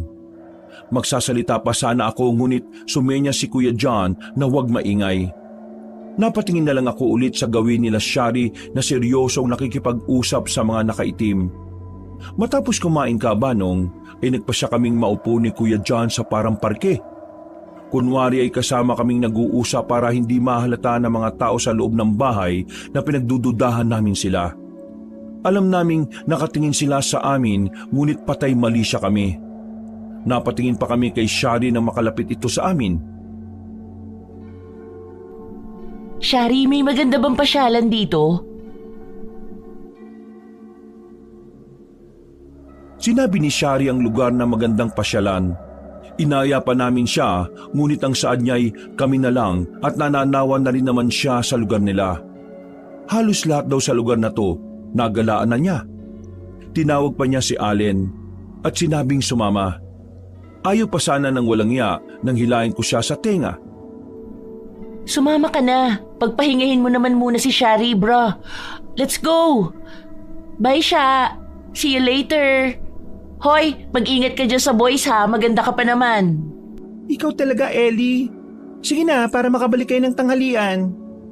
Kumuhay pa kami sa kanya bago umalis. Habang si Allen ay hila-hila ko sa damit niya habang kunwari inaabot ang kamay kay Shari. Nang makarating kami sa lugar na sinasabi ni Shari, ay tinulak ko si Allen sa inis ko sa kanya. Uy, aray ko naman! Manhid ka ba? Wala ka ba napupuna? Ang alin? Si Shari. May kakaiba sa kanya. Ipapahamak niya tayo. Ellie, kaibigan mo si Shari ha? Ganyan ka mag-isip? Malaki ang tiwala, ha? Mas una ko siyang pinagkatiwalaan kumpara sa pinagkatiwalaan mo siya, Allen. Ngunit hindi ako maaaring magkamali sa nakita ko. Duda ko kilala niya ang mga tao rito. Wow, Ellie! Pinagdududahan mo ang kaibigan mo? Siguro, nagsiselos ka lang dahil na kay Shari na yung atensyon ko. Huh? Gago! Sanay na ako na wala ang atensyon mo sa akin kapag may nakikilala kang bago. Sanay na ako nalalapitan mo lang ako kapag nasaktan ka, Allen. But, damn, Allen, this time worried ako sa mga buhay natin. Ewan ko sa inyo, labo nyo. Bahala na nga kayo. Hindi ko to sasabihin kay Shari for the sake of our friendship, Ellie. Sige na, enjoy. Umalis siya Kabanong. Tila ba na inuokupahan na ni Shari ang utak ni Allen. Lumapit si Kuya John sa akin at inalo ako. Sinabi niyang hayaan na lang muna si Allen. Nasa ganun kaming tagpo Kabanong na may lumapit sa amin. Isang matandang lalaki na wari namin mga nasa 70 years old na. Aran-aran, tika berme. Nagkatinginan pa kami ni Kuya John Kabanong sa sinabi niya. Napatras kami bahagya dahil baka dinadasalan na niya kami ng itim na mahika. Huwag kayong matakot. Hindi ako masamang tao. Anong ginagawa niyo dito sa banwan ng mga taong hamog? Ano ho? Taong hamog! Sino po kayo? At ano po yung sinasabi niyo kanina? Ako si Austin. At ang sinabi ko kanina ay isa yung salita na ang ibig sabihin, takpan ng lugar na ito. Isang mahika na di tayo makikita o maririnig ng mga taong hamog. Ano ba yung mga taong hamog? Hindi ko gets eh. Mga aswang. Napatakip ako ng bibig Kabanong. Hindi nga po ako nagkamali sa aking nalaman. Kaya pala may kakaiba sa lugar na yun. Sumama kayo sa akin. Magtiwala kayo. Isang kubo Kabanong ang aming nakita. Hindi kalakihan ngunit masasabi kong napakaganda. Gawa ito sa kawayan at nipa. Pinatuloy kami ni Mang Austin dahil mas ligtas sa loob. Nang makapasok kami, ay namangha kami sa katiwasayan ng loob ng kubo. Maupo kayo. Mainam na manatili kayo rito at huwag nang bumalik sa bahay na yon. Ngunit, may kasamahan pa kaming naiwan doon, Mang Austin. Si Allen po ang matalik kong kaibigan at si Shari. Shari? Sharita Escobar? Opo, siya nga po. Mukhang nasa panganib nga yung Allen na kaibigan niyo. Si Shari ay anak ni Topi. Topi Escobar, ang pinuno ng mga taong hamog. Po! Pero, ang sabi ni Shari, taga-bukid pa siya. Ngunit ito na nga ang bukid. Ang bayan ay kung saan matatagpuan ang lumang munisipyo. Ay, Diyos ko! Allen! Ang Austin, sigurado ka ba talaga? Hindi kami makapaniwala eh. Si Shari, ang kaibigan namin, ang aswang na sinasabi nyo? Ang tagal na naming magkasama ni Shari. Nakikita kami halos araw-araw sa Maynila dahil magkapit-bahay kami. Kumakain kami ng sabay sa trabaho dahil ako lang ang malapit sa kanya. Wala kaming nakitang kahit anong kakaiba sa kanya maliban sa pagiging tahimik niya nung gabing sinalakay kami sa madilim na daan na sinasabi niyang panaginip lang. Sabay pa natin kumain kanina ng lechon eh. Hindi kaya... Nanlaki at parang masusukang saad ni Kuya John. Ako naman ay kinakabahan na rin sa isipin kabanong na baka tao ang lechon na kinain namin kanina. Ang pinakamasarap na pagkain ng aswang ay ang pagdududa. Yan ang nagpapababa ng inyong depensa. Ang lechon, yan ay para sa inyo. Iba ang kinakain niya. Napatingin si Mang Austin sa bintana na amin namang sinundan. Tanghaling tapat kabanong pero may hamog na nagpapakita sa labas. Nararamdaman ko ang amoy. Hindi lang yan simpleng amog. Ang amog na kinainan ay may lason sa mga kaluluwang walang proteksyon. Kaya ko kayo nilapitan dahil alam kong kailangan nyo ang tulong, hindi ba? May naramdaman kayong lamig kahit mainit ang panahon. May biglang pagkaantok. Ang agaan namin, parang nanlalambot ang tiyan ko pagkatapos namin kumain ng kare-kare na dala niya. Akala ko dahil lang sa pagod eh. Huwag mong sisihin ang kare-kare, Kuya John. Ang tanong, Mang Austin, paano? Bakit? At ang pinakamahalaga, si Allen. Gustong-gusto siya ni Allen. Si Shari. At pakiramdam ko, gustong-gusto rin ni Shari si Allen. Kinuha ang isang piraso ng kahoy na may ukit na kakaibang letra. Ang aswang ay nagpapakasal minsan.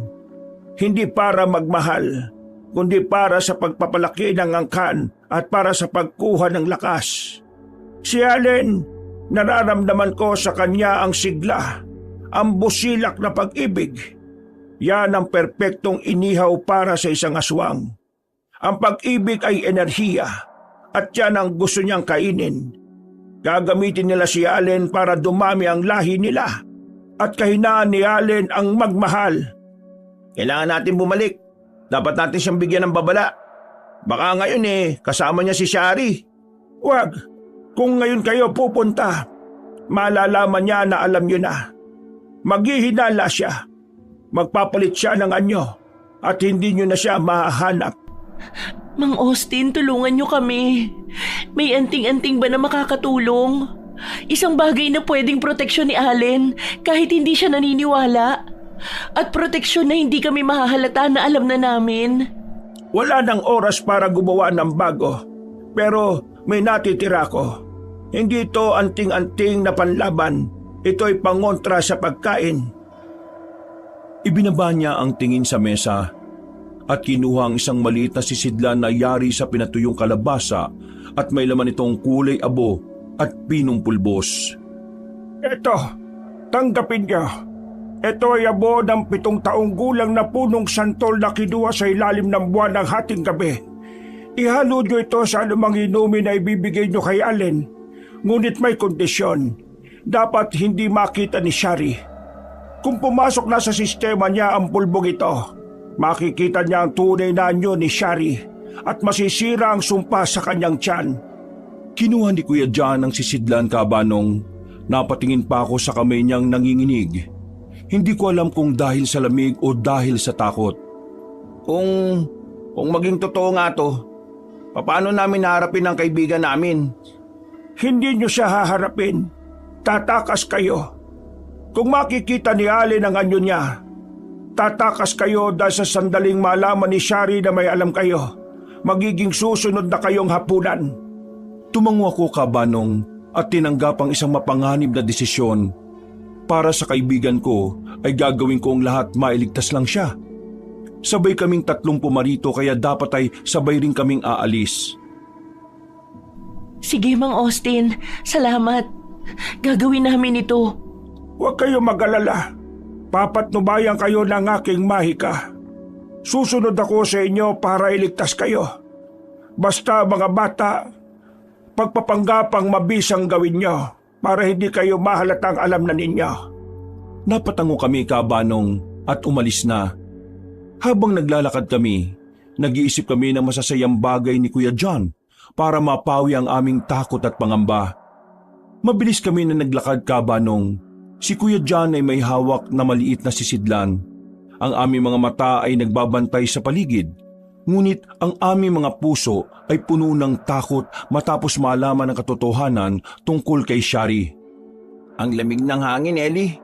Hindi lang sa hamog, parang inihila ang init ng katawan natin. Huminto ako bahagya at sinubukang patatagin ang aking boses.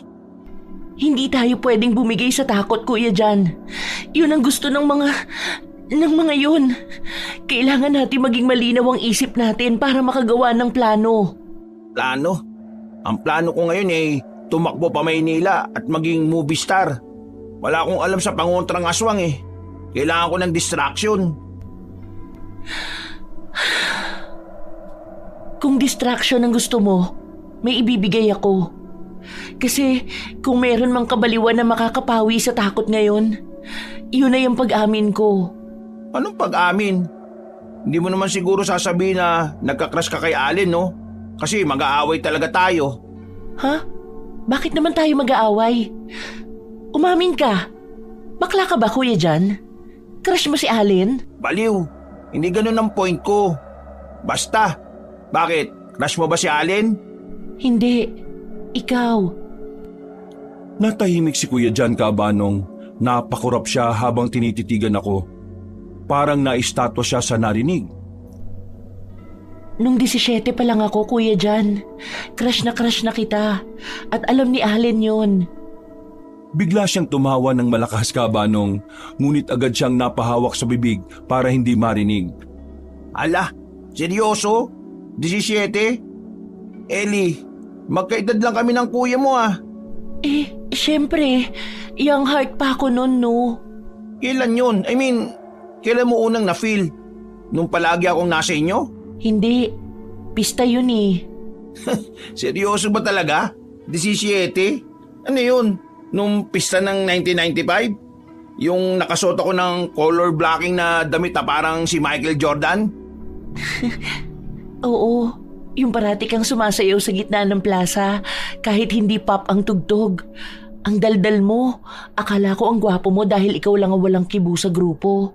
Pero nalaman ko, ikaw pala ang pinakamatindi magbiro.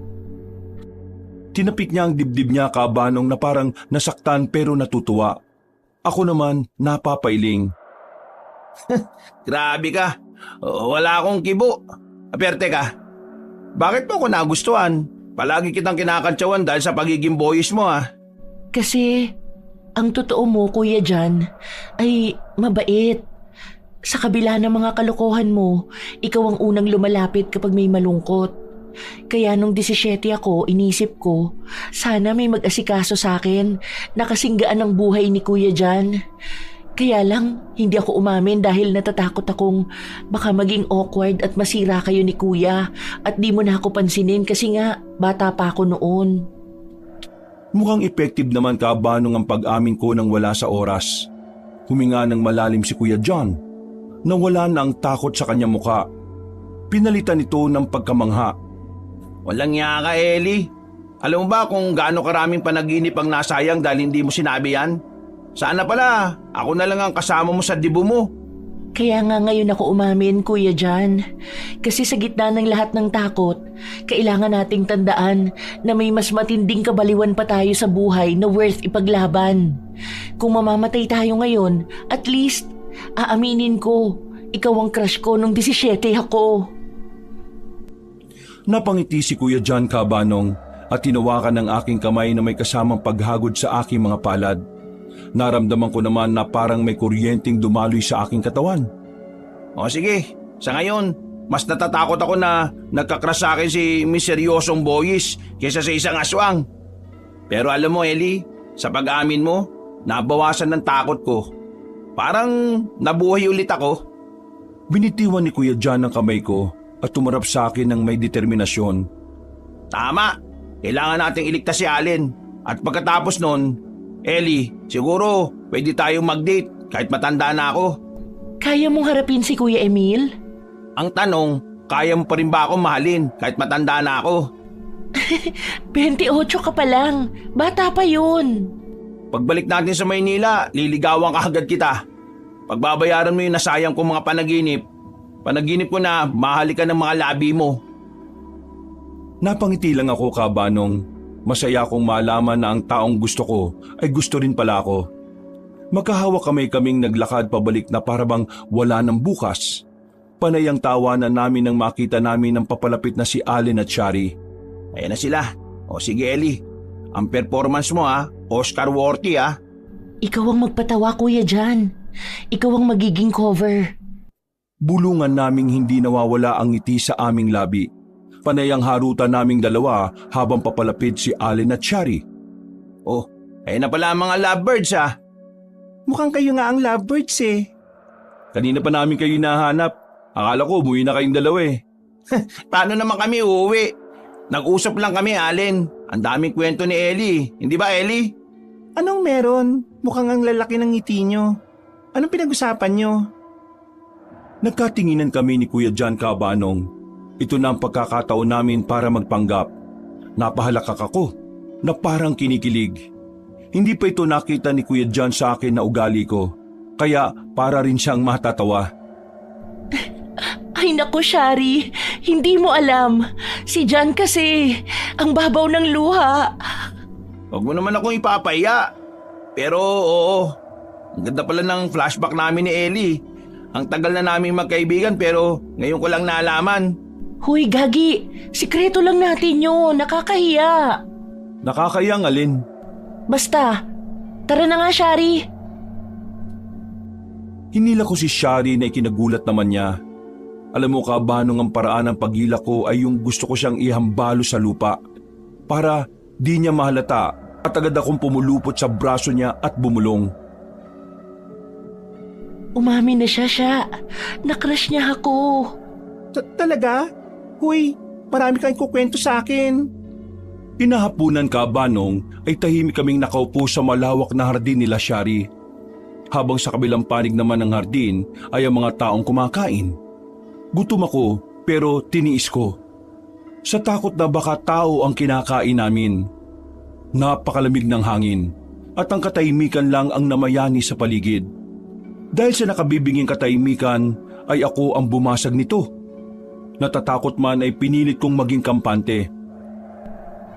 Grabe, parang kailan lang ano. Tingnan mo naman tayo ngayon, dito sa hardin ng kababayan ni Shari. Ilang taon na rin ano? Oo nga, sino mag-aakala? Ang ingay nating apat nung nanonood tayo ng movie sa bahay nyo. At ikaw, Shari, ikaw ang pinaka hindi naman ma-research dati. Sobrang tahimik mo at laging naka-poker face. Hay nako, Allen, siguro nga. Pero alam nyo, si Ellie talaga ang dahilan kung bakit ako na-involve. Kung matatawag man natin yon. Oh, bakit ako sinisisi mo, ha? Why me? Ikaw nga ang naging dahilan ba't ako nag-evolve into matapang umamin? Oh, ba't ako na ngayon ang sinisisi mo? Tumingin ako ng diretso kay Shari, Kabanong. Mga tingin na punong-puno ng pagmamahal at katapatan. Parang napapitlag pa siya sa paraan ng pagkakatitig ko sa kanya. Hindi pagsisisi yun, Shari. Baliktanaw lang. Naalala ko, first day mo sa work, parehas tayong baguhan. Nakaupo ako nun sa dulo ng kantin, nag-iisa. Ikaw rin nag-iisa. Nagkakapaan tayo kung sino ang mauunang kakausap. Pero ikaw ang unang lumapit sa akin eh. Akala ko nga kakanta ka nun sa tinis ng boses mo. Sabi mo pa nga sa akin, "Hi, may nakupo ba rito? Pwede ba ako makiupo?" Yun ang sabi mo. Simple lang, pero yun ang simula ng lahat. Hindi mo ko inayaang mag-isa. Sa sobrang daldal mo, napilitan ako magsalita. Hoy, nakakahiya! Ang ganda ng love story nyong dalawa. Hindi na iba yung kwento ng friendship nyo sa kwento ng magjowa. Ano ka ba dyan? Best friends kami. Nagpatuloy ako sa pagkwento kabanong na hindi inaalis ang tingin kay Shari. Pero totoo yun, naging komportable ako sa'yo agad-agad. Parang may click. Pero huwag mo kakalimutan, Ellie ha. Ako talagang best friend mo. Pero masaya na rin ako na ipinakilala mo sa akin si Shari. Kahit ayaw mo sa kanya noon. Masyado kasing tahimik eh. Maliban sa'yo, Allen, na guy best friend ko, si Shari naman ang girl best friend ko. Dahil si Shari ang may alam ng lahat. Walang sikreto sa kanya na hindi ko sasabihin. Kahit anong issue, kahit anong problema, si Shari ang pinakaunang tao na tinatakbuhan ko. Kasi alam ko na kahit anong mangyari, mananatiling buo at matibay ang tiwala ko sa kanya. Ellie, Totoo yon, Shari. Ang laki-laki ng tiwala ko sa'yo. Para ka na rin kapatid. Walang hindi kayang gawin, walang hindi kayang itago, walang hindi kayang ayusin. Salamat sa araw na yon sa Manila, sa dulo ng kantin natin sa work. Salamat at hinayaan mo kung lapitan ka. Years of friendship! Cheers! at salamat din sa inyo. Sa Manila, Sardine, at sa lahat ng taon na darating pa. Nagtawanan kami kabanong at nagyakapan. Pinaramdam ko kay Shari na totoo ang aking pagmamahal bilang kaibigan sa pagbabalak niyang gawang kami ng masama. Mahaba-haba rin ang aming usapan nang magpasya si Shari na magtungo sa kusina para makiusap daw kay Mang Topi na bilisan ang pag-aayos ng sasakyan para makauwi na kami sa kanila.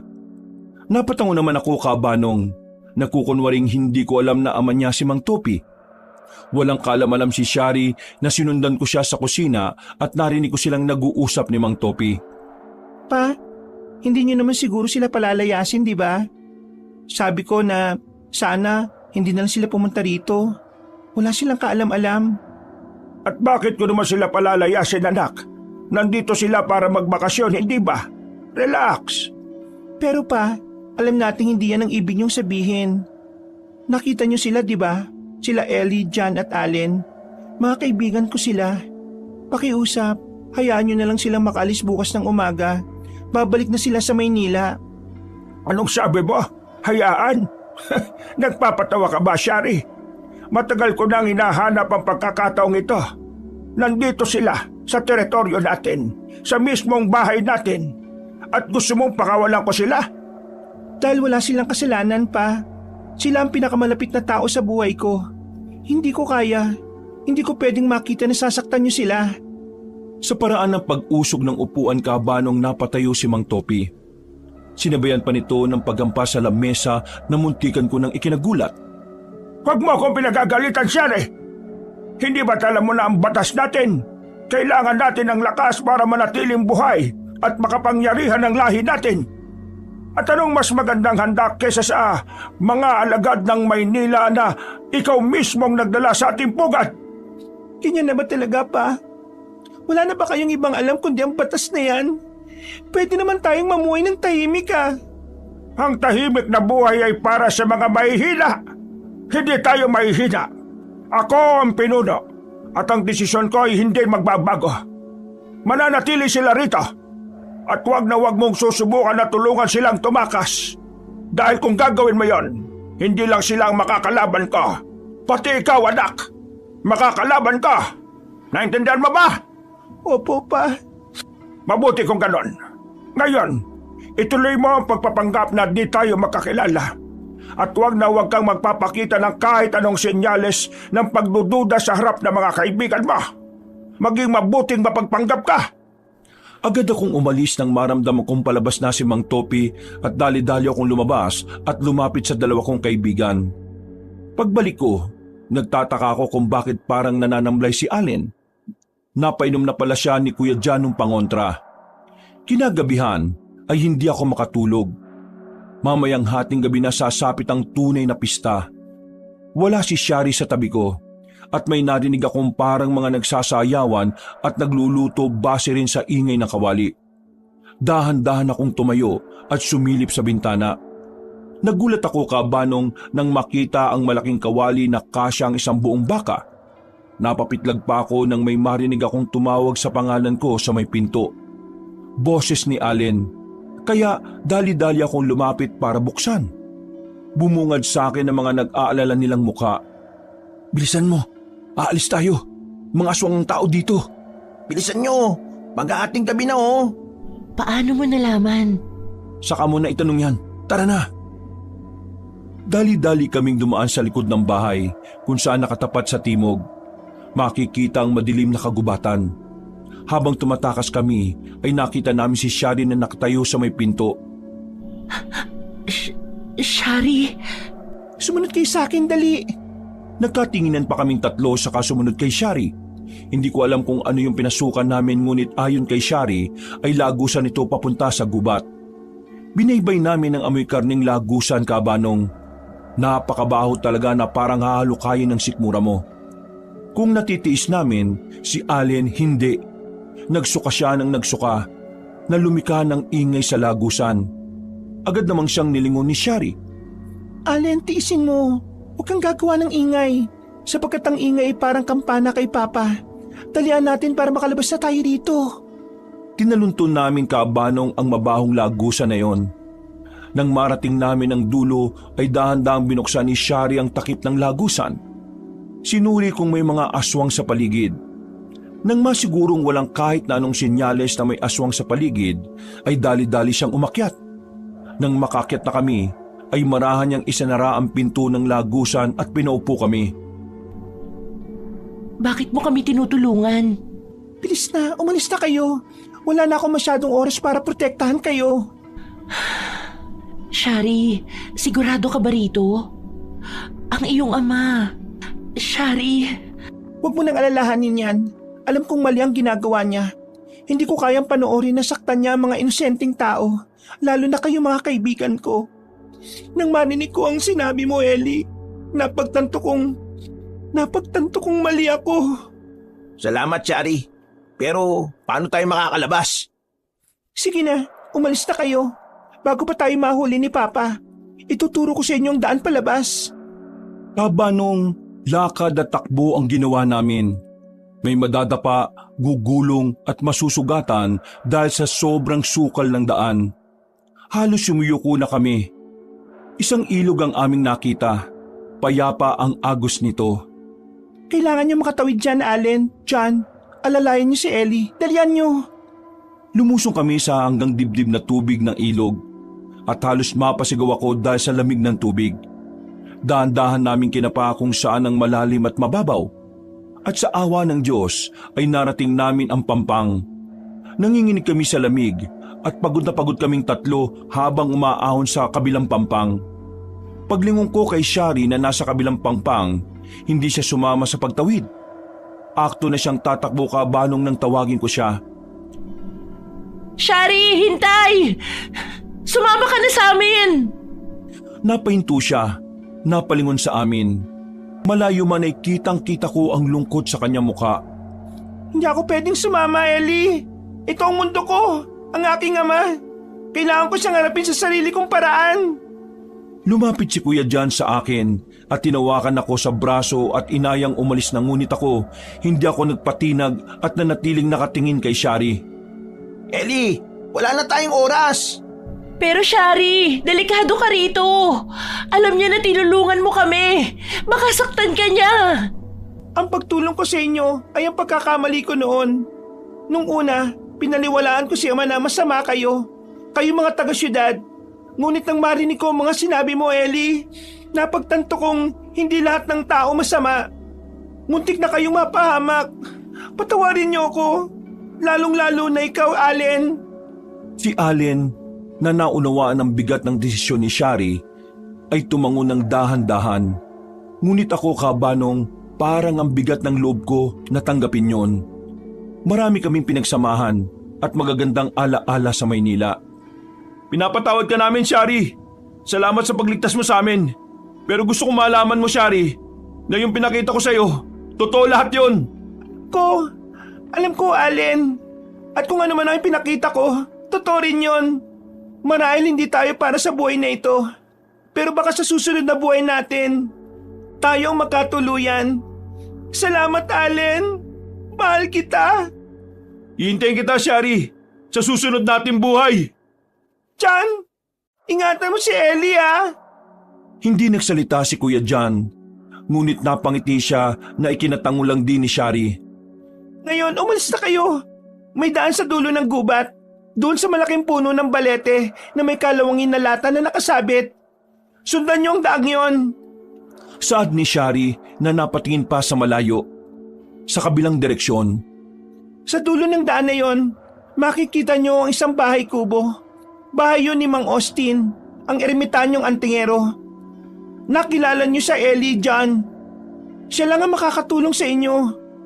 Siya ang may kapangyarihan na makaharap ang katulad ni Ama. Mang Austin? Oo, natatandaan ko. Shari, mag-iingat ka. Ngumiti si Shari kabanong na kahit malayo ako ay nakikita ko ang isang ngiting puno ng pait. Kayo rin, Ellie. Paalam. Mabilis siyang tumalikod at tumakbo kabanong. Naglaho na siya sa dilim ng gubat. Hindi nagtagal, lumakad na kaming tatlo upang hanapin ang punong balete. Hindi pa man kami nakakalayo, siguro mga 10 metro lang, nang marinig namin ang isang napakalakas at nakakabinging sigaw mula sa di kalayuan. Ang sigaw ng isang aswang. Bilis, takbo! Walang lilingon! Mag-focus kayo sa balete! Kabanong, tumakbo kami ng walang humpay. Sinundan ng landas na tinuro ni Shari. Papunta sa punong balete. Ang gubat ay tahimik, ngunit para sa amin, bawat kaluskos ng dahon ay hudyat ng kamatayan. Nararamdaman ko, may sumusunod sa atin, parang hindi lang iisa. Nagliwanag ang mukha ko kabanong na makita ang balete at ang nakasabit na kalawanging lata. Tingnan nyo! Nandun na! Bilisan pa natin! Tumakbo kami patungo sa dulo ng daan, kung saan nakatayo ang isang kakaibang bahay kubo. Hindi ito ordinaryo. May matitibay na bakod na kawayan at maraming anting-anting na medalyon ang nakasabit sa bawat sulok. Sa wari ko'y proteksyon laban sa masasamang espiritu yon. Hindi ganito ang itsura noon nang dalhin kami ni Mang Austin nung araw na nalaman naming aswang si Shari.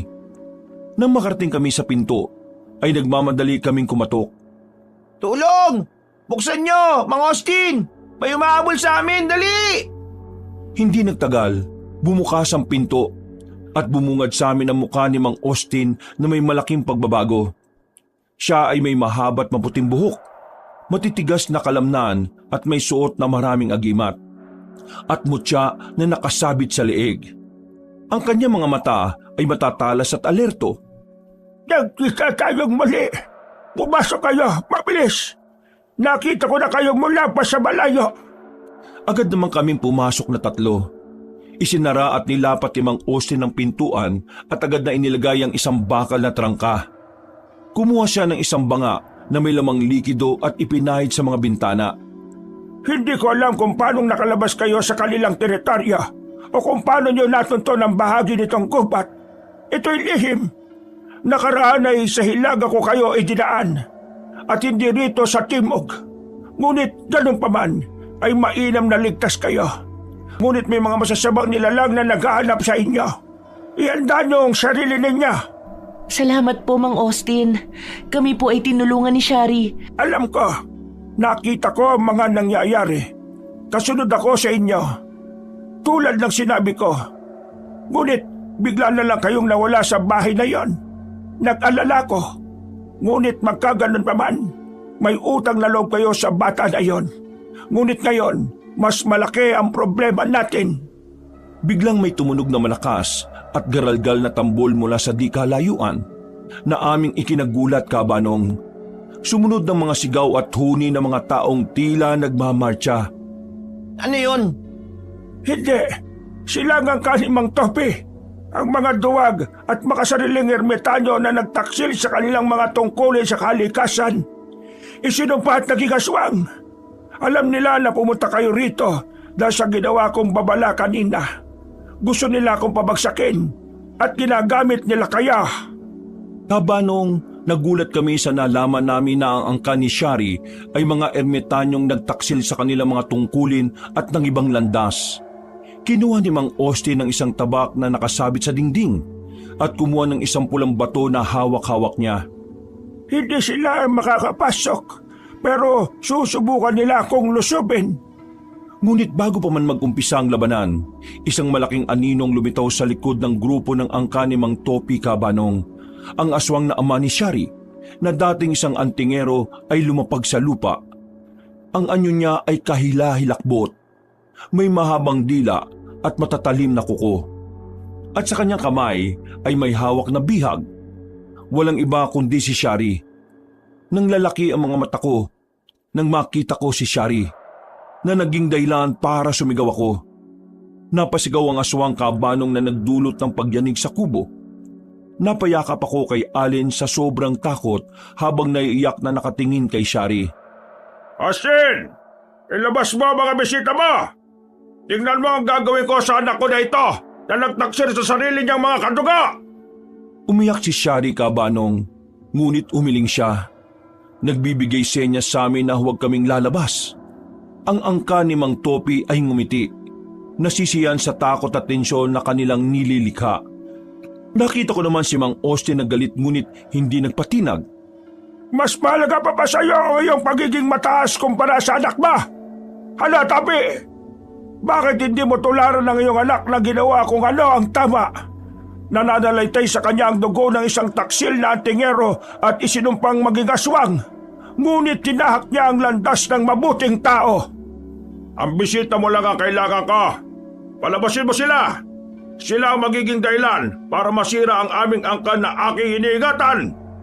Nagpunta sila rito sa atin para lamang sirain ang ating lihim. Masasama sila. Ang totoo niya Ama, tayo ang masasama, tayo ang halimaw. Makasalanan sa mata ng tao, kalikasan at ng Diyos. Tayo ang masama. Ama, mabuti pa ang mga taong yan. Pinaramdam nila sa akin na hindi ako iba sa kanila. Na hindi ako halimaw. Manahimik ka, Taksil! Itinapon ni Mang Topi si Shari at tumama siya sa puno ng balete. Napasigaw kami at aktong lalabas nang sumigaw si Shari. Huwag kayong lalabas. Huwag niyong sayangin ang aking sakripisyo at pagtataksil sa aking ama. Magawa ko lang ang tama. Kaya dyan lang kayo. Sa sinabi niya, Kabanong ay naiyak na lamang ako at napayakap kay Allen na umiiyak rin. Nasa ganun kaming tagpo nang sabihin ni Mang Austin na manatili kami sa loob at haharapin niya ang mga aswang. Ligtas kami sa loob dahil nababalutan ng mahika ang kanyang kubo. Lumabas si Mang Austin at hinarap si Mang Topi. Tanga ni Mang Austin ang kanyang tabak habang nakatingin sa labas, kung nasaan ang angka ni Mang Topi. Ako naman, nakatingin sa nakaupo ng si Shari na may puno ng balete at nag-aalala ako sa kalagayan niya at gusto ko siyang tulungan, Kabanong. Kailangan nating iligtas si Shari. Hinarang ni Mang Austin ang kanyang tabak. Wag! Hindi mo makakaya kapangyarihan ng kanyang ama. Kung lalabas kayo, wala nang pag-asa. Eli, wag na matigas ang ulo mo. Narinig mo naman ang sinabi ni Shari. Tama si Jan. Masasayang lang ginawa ni Shari. Pahalagan mo naman yun. Nauunawaan ko nararamdaman mo. Pero sana unawaan mo rin ang nararamdaman ni Shari pag napahamak tayo. Habang buhay siya magsisisi. Gets mo? Napatanguan ko, Kabanong, at nagdesisyong manalangin. Itinas ko ang gabing yon sa Panginoon na sana'y gabayan niya kami at iligtas. Alam ko na di siya natutulog at alam ko na nakikita niya ang aming pigati. Lord, alam ko na hindi kami perpektong kabataan. Marami po kaming pagkakamali. Pero Ama, iligtas mo po kami. Amen. Isang matandang lalaki mula sa angka ni Mang Topi ang humakbang pasulong. Siya ay may suot na itim na bandana at maraming tato ng orasyon sa braso. At siya'y nagwika, Kabanong, ng isang salita kay Mang Austin. Aniya, kung aking matatandaan, ay Austin, ang dating alagad ni Mang Topi. Akala mo ba'y mapoprotektahan mo ang mga kalaban ng mga nilalang na sumusuporta sa atin? Yan ba ang sukli mo sa agimat na ibinigay sa iyo ng aming angkan? Nagkatinginan kami, Kabanong, at wala kaming maintindihan sa nangyayari. Nakita kong napakanot ng noo si Mang Austin. Lumabas siya sa kubo. Iniwan niya kaming tatlo sa loob na nagnginginig. Hindi namin alam kung dahil ba sa lamig o takot. Ako si Austin, ang tagapagbantay na kalikasan. Hindi ako naging alagad ni Topi, kundi siya ang aking kapatid na nagtaksil sa ating sumpang tungkulin. Mas lalong nalaki ang aming mga mata kabanong sa nalaman na katotohanan maging si Shari. Kaya pala may pagkakahawig silang dalawa. Itinatwa ko ang inyong angkan dahil nakikipagsabwatan kayo sa kasamaan. Ang agimat ko ay hindi ko utang na loob, kundi mana ko sa mga ninulong nilisan ninyo. Walang silbi ang usapan, Austin. Ibigay mo ang mga kabataan at baka mabuhay ka pa. Kung hindi, mamamatay kayo at ang taksil na anak ko.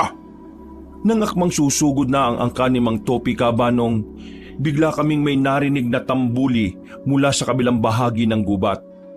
Sumunod ng mga huni ng kwago at ang mga orasyon na binibigkas ng sabay-sabay.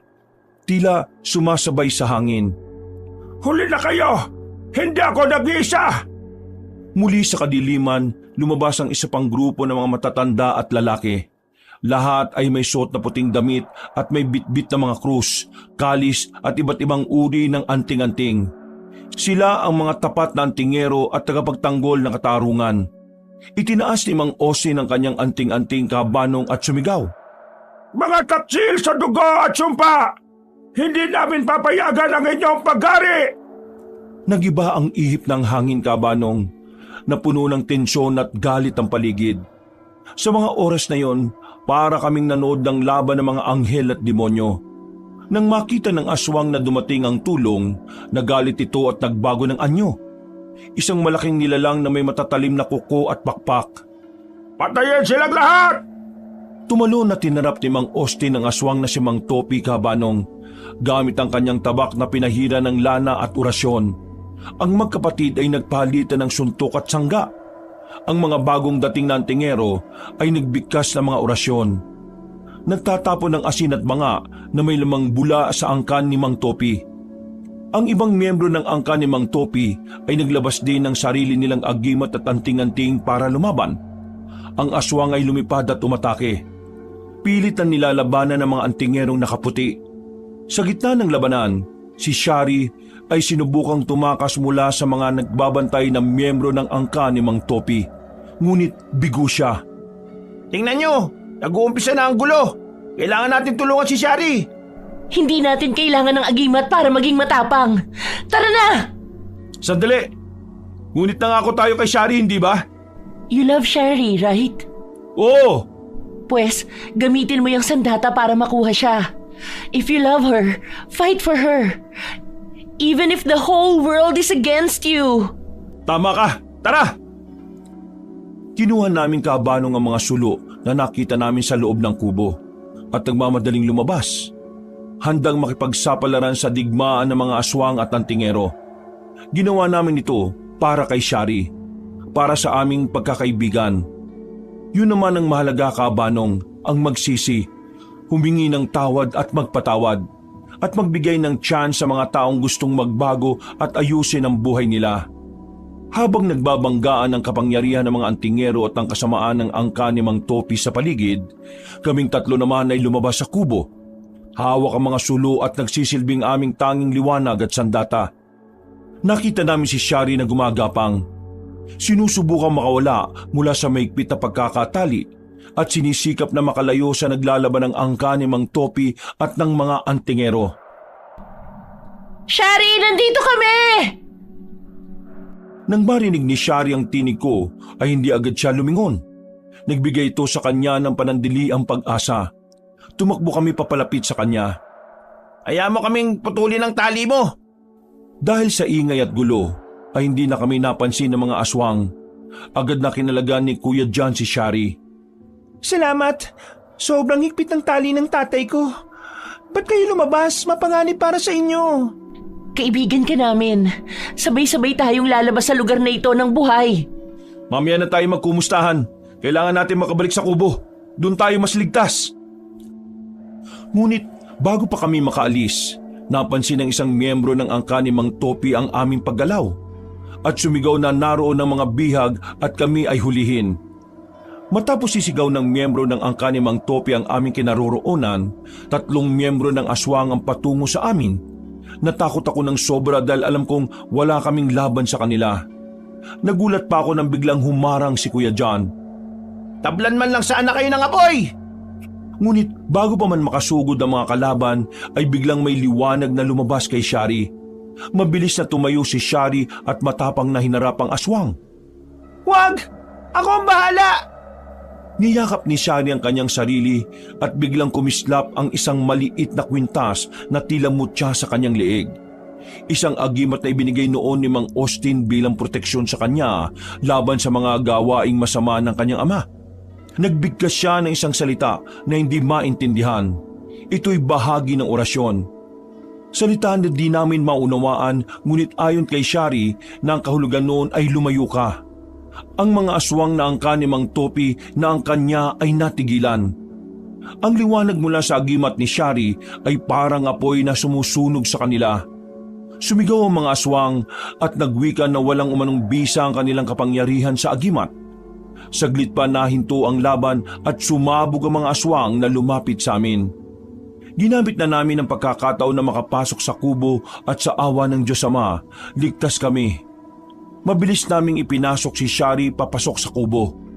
Pagkapasok namin ay muling isinara at tinrangkahan ni Kuya John ang pintuan.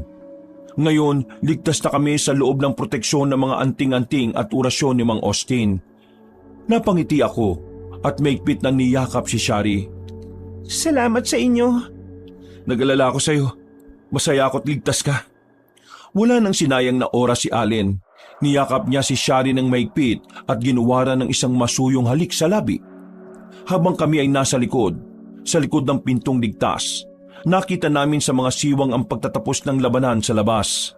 Nakita naming nagliliwanag ang tabak ni Mang Austin. Tapos na ang inyong kasamaan! Umalis na kayo sa lugar na ito! Agad na ipinalo ni Mang Austin ang kanyang tabak sa hangin na nagdulot ng talim. Nasugatan ng ama ni Shari na kanyang ikinabahala. Kahit masama ang ama niya'y makikita pa rin ang pag-ibig sa puso ni Shari. Nakasilip si Shari sa isa sa mga siwang ng bintana. Ang kanyang ama ay nakita niyang nakasandal sa isang puno. Sugatan at naghihingalo. Ngunit tila matigas pa rin ang mukha nito at matigas pa rin ang loob. Mamamatay na nga't lahat-lahat ay ayaw pa rin sumuko. Ang kanyang anyo ay paiba-iba. Minsan ay anyong tao, minsan naman ay may bahid pa ng pangil at kuko. Ama!